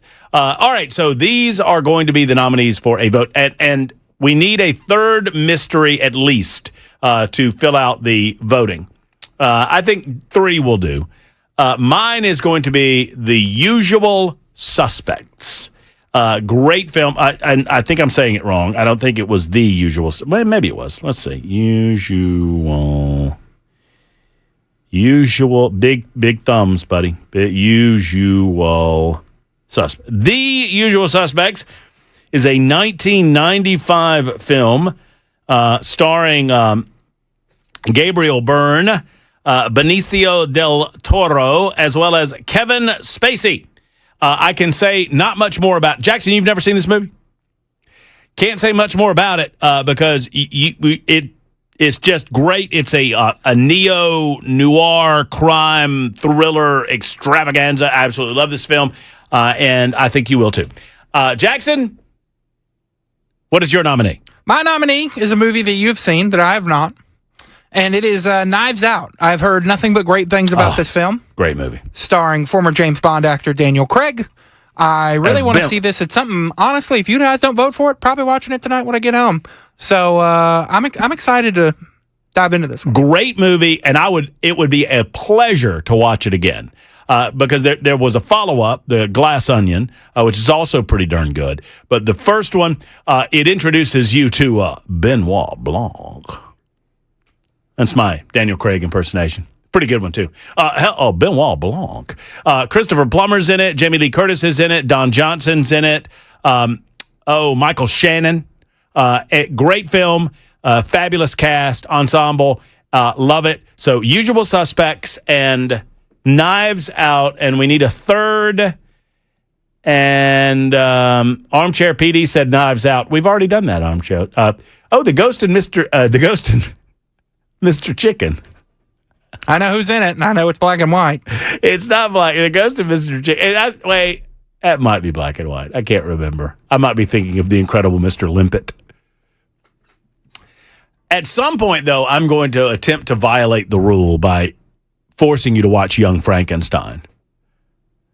Is that with Gene Wilder? Yeah, see, but Young Frankenstein was after there were color film. They just chose to put it in black and white because they thought it would be better there. So, have you seen Seven? Okay. Throw Seven in there, and we've got ourselves a trifecta. So the vote is on in just moments from now. You got to go over to the YouTube side of things. The YouTube chat will vote, and we will watch whatever film you decide. Knives Out, great film. Usual Suspects, and Seven. Seven is a little hard to watch in some places. It is a crime thriller, but it also has some pretty graphic elements involved in it. What's in the box? What's in the box? So those are our three films. Vote early, vote often. Supertalk 99.7 WTN on our YouTube channel. Russell is next. Hey, Russell. Hey, Matt. How are you? I'm doing great, Russell. Hope you are. I'm doing good. I'm going to vote for John Rose. All right. Talk to me why. We got too many career politicians, and I know he's in politics, but he's not a career politician, and I like what he says. Well, I mean, that's as simple as it gets, right? Yep, he would be my choice. Well, I like it, Russell. Simple, straightforward, and to the point. Russell's a John Rose man. Have you voted already, Russell, did you say? I have not yet. I'm still on the road. I hadn't made it home yet to vote, but I will next week. Okay.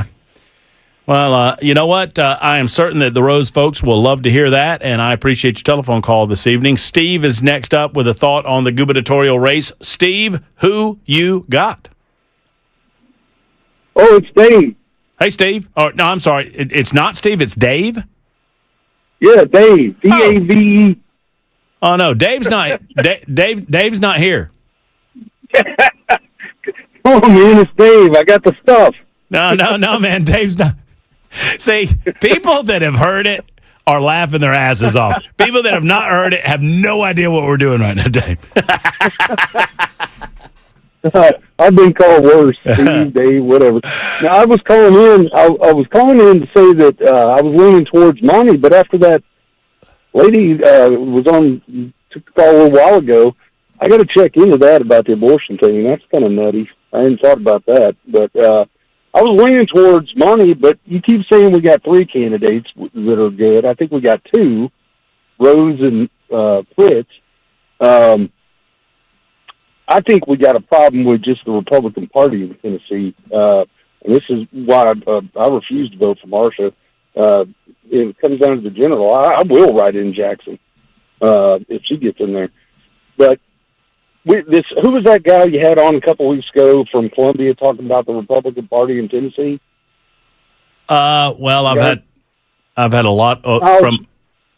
It's a lady that she's down here. Oh yeah, Debbie Matthews. Yes. Mm-hmm. Yeah, and I think she's spot on, and that's why I was leaning towards either Rose or Fritz, and I was thinking about voting for Monty because I like what he says. He seems to answer every question. He's unscripted. He says what he believes. And now, with that abortion thing, I would disagree with him on that. But even then, I might still vote for him.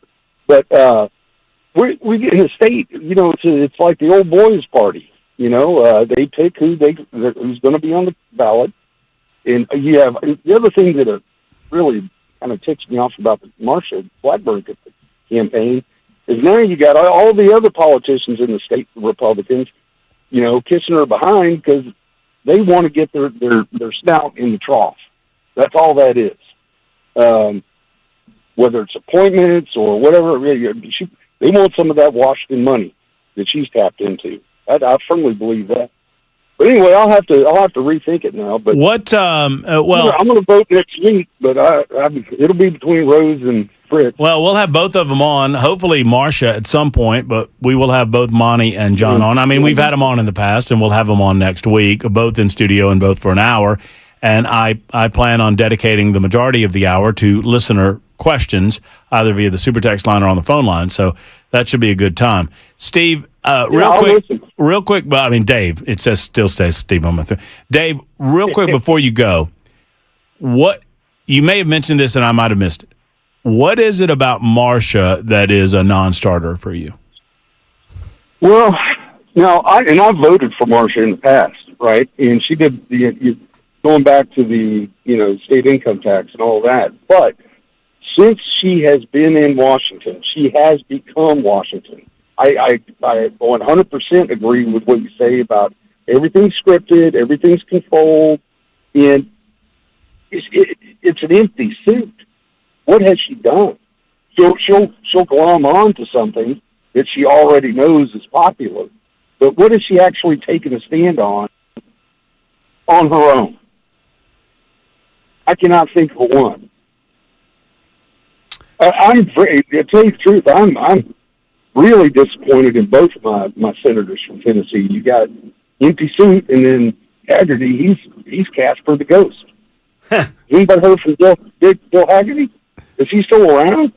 Yeah, I think he was on hand. I've stopped asking these people to come on the show. I am beyond over begging politicians to speak to the people that are their bosses, which is the listening audience. And so I'll occasionally ask, I'm not saying that it is a hard and fast rule, but I haven't asked Haggerty's people in a long, long time. I guess he was on with Hand a week or so ago, and I don't think that went very well for them because Hand was kind of trying to pin him down on the Save America Act and getting rid of John Thune and getting rid of the filibuster. But, yeah, I mean, I would love to talk to Senator Haggerty again and find out what he feels like he's done. And you know what? When Marsha comes on the show, if Marsha comes on the show, Dave, and thank you for the call, we will ask her that question. I mean, you've been in the Senate for a while, you were in the House before that. Give me the, top 3 things that you feel like you've accomplished. Now, look, saying no is an affirmative act, especially in Congress. So if you were to come here and sit down before Matt Murphy and say, you know what, Murph, you know what I did? I stopped things. That's what I did. I stopped the growth of government. Well, sadly, they haven't, though. That's the problem, is you can't tell me that because you haven't done it. What we have seen is an explosion in overspending, an explosion in federal government growth, an explosion in federal government dependence during a time where we ought to have seen that shrink. In the past 10 years, the Republicans have been in control more than they haven't. And the national debt has grown by $19 trillion. Are y'all hearing me? The Republicans have been in control more than they haven't. And the national debt has grown by $19 trillion. Now, you can say, well, a lot of that was COVID and a lot of that, yeah, whatever. You can make all the excuses till the cows come home. The bottom line is, I would vote for a candidate that would sit across from me and tell me, you know what, Matt? You know what my position is? I'm going to go up to Washington, D.C., and I'm going to absolutely do nothing. I'm not going to add anything to the federal debt. I'm not going to add anything to the growth of the federal government. As a matter of fact, I'm going to take things away. I'm going to move things that aren't supposed to be the federal government's problem and put them in the laps of the state and the people, respectively. The federal government is not supposed to be this intimately involved in our everyday lives. That's kind of a candidate I would get behind. But thank you for your call. One more before we have to take a final timeout. Brent is next. Hey, Brent. Hey, I've got a question about Martha. I'd like to vote for her, but didn't she vote in for illegals to get driver's license back in Obama days? Did she vote in what now? For illegals in Tennessee to get driver's license. Tennessee driver's license. Illegal aliens. I'm looking this up. I don't know is the short answer because this was before my time. Illegal alien driver's licenses. Let me see what I can find. Okay. I heard that she did, but I kind of down about that on that part. But I also see that she's for these data centers. Some of them's good and some of them's bad, and I think Coffee County is going to eat them up. They want them, but I don't know if that's a good thing or a bad thing. I know. All right, so this is what I found in a very, very quick internet search, that in 2021, Marsha Blackburn had introduced legislation that would stop, would stop green-lighting driver's licenses for illegal aliens. That was in January of 2021. She tried to block federal funds to sanctuary states, including states that defy federal immigration enforcement or that allow illegal aliens to get driver's licenses. Everything else that I see here indicates that Marsha Blackburn has, throughout her career, been a vocal opponent of issuing driver's licenses to undocumented immigrants or illegal aliens. Okay. Now, I'll continue to look, and if I find anything else, I'll let you know, Brent.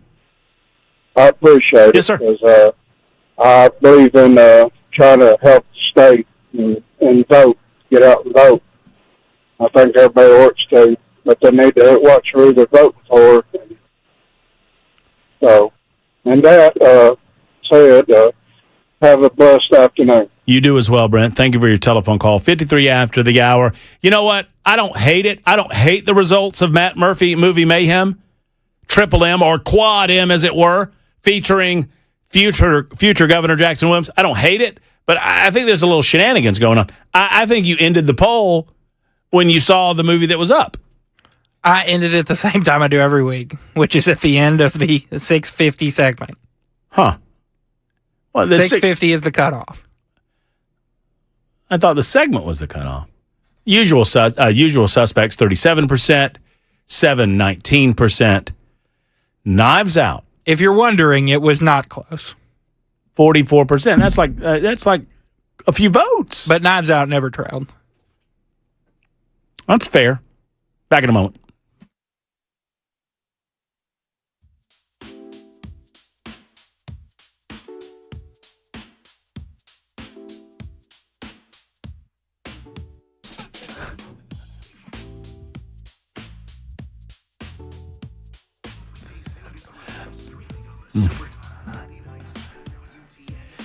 Oh boy. You know, Jackson's going to make a great politician because Jackson said something, and then, when we got off there, he's like, I would let that usual suspects win. That's fine. That's not true, and it was never recorded, so you have no proof.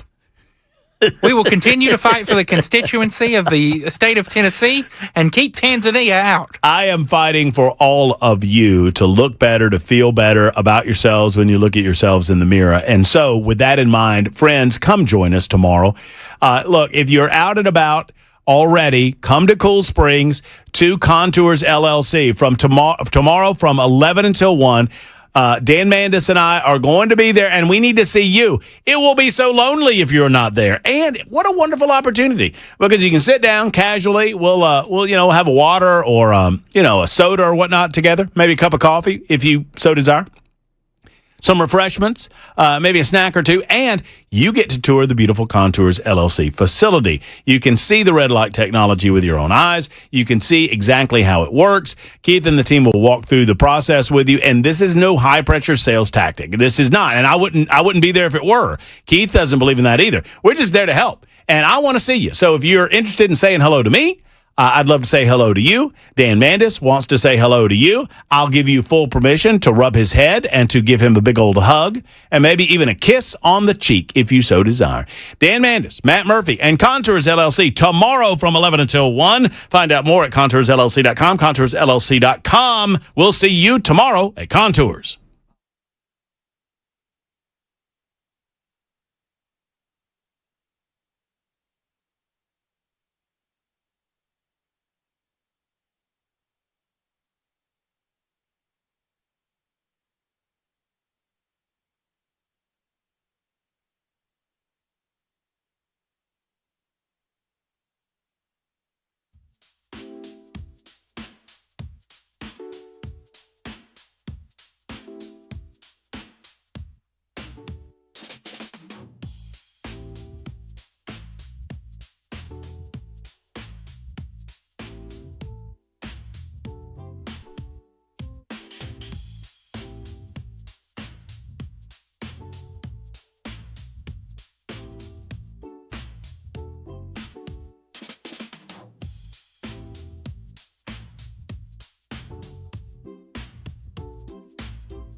Hello, friends. It's Matt Murphy for Craft Body Scan. Craft Body Scan is the one-stop shop for all things health in Nashville, Tennessee. And folks, when it comes to your health, you need to know what's going on inside of your body. Right now, Craft Body Scan is offering an incredible couples heart and lung scan valued at over $2,000 for just $99. It's almost too good to believe, but it is true. They're doing this because they want to introduce themselves to you. Go to togetherwescan.com, promo code MATT50. TogetherWeScan.com, promo code MATT50 or 615-436-1000, 615-436-1000. Craft Body Scan. It's the way to go. I've done it. I want you to do it. Take a loved one. Craft Body Scan. TogetherWeScan.com, promo code MATT50.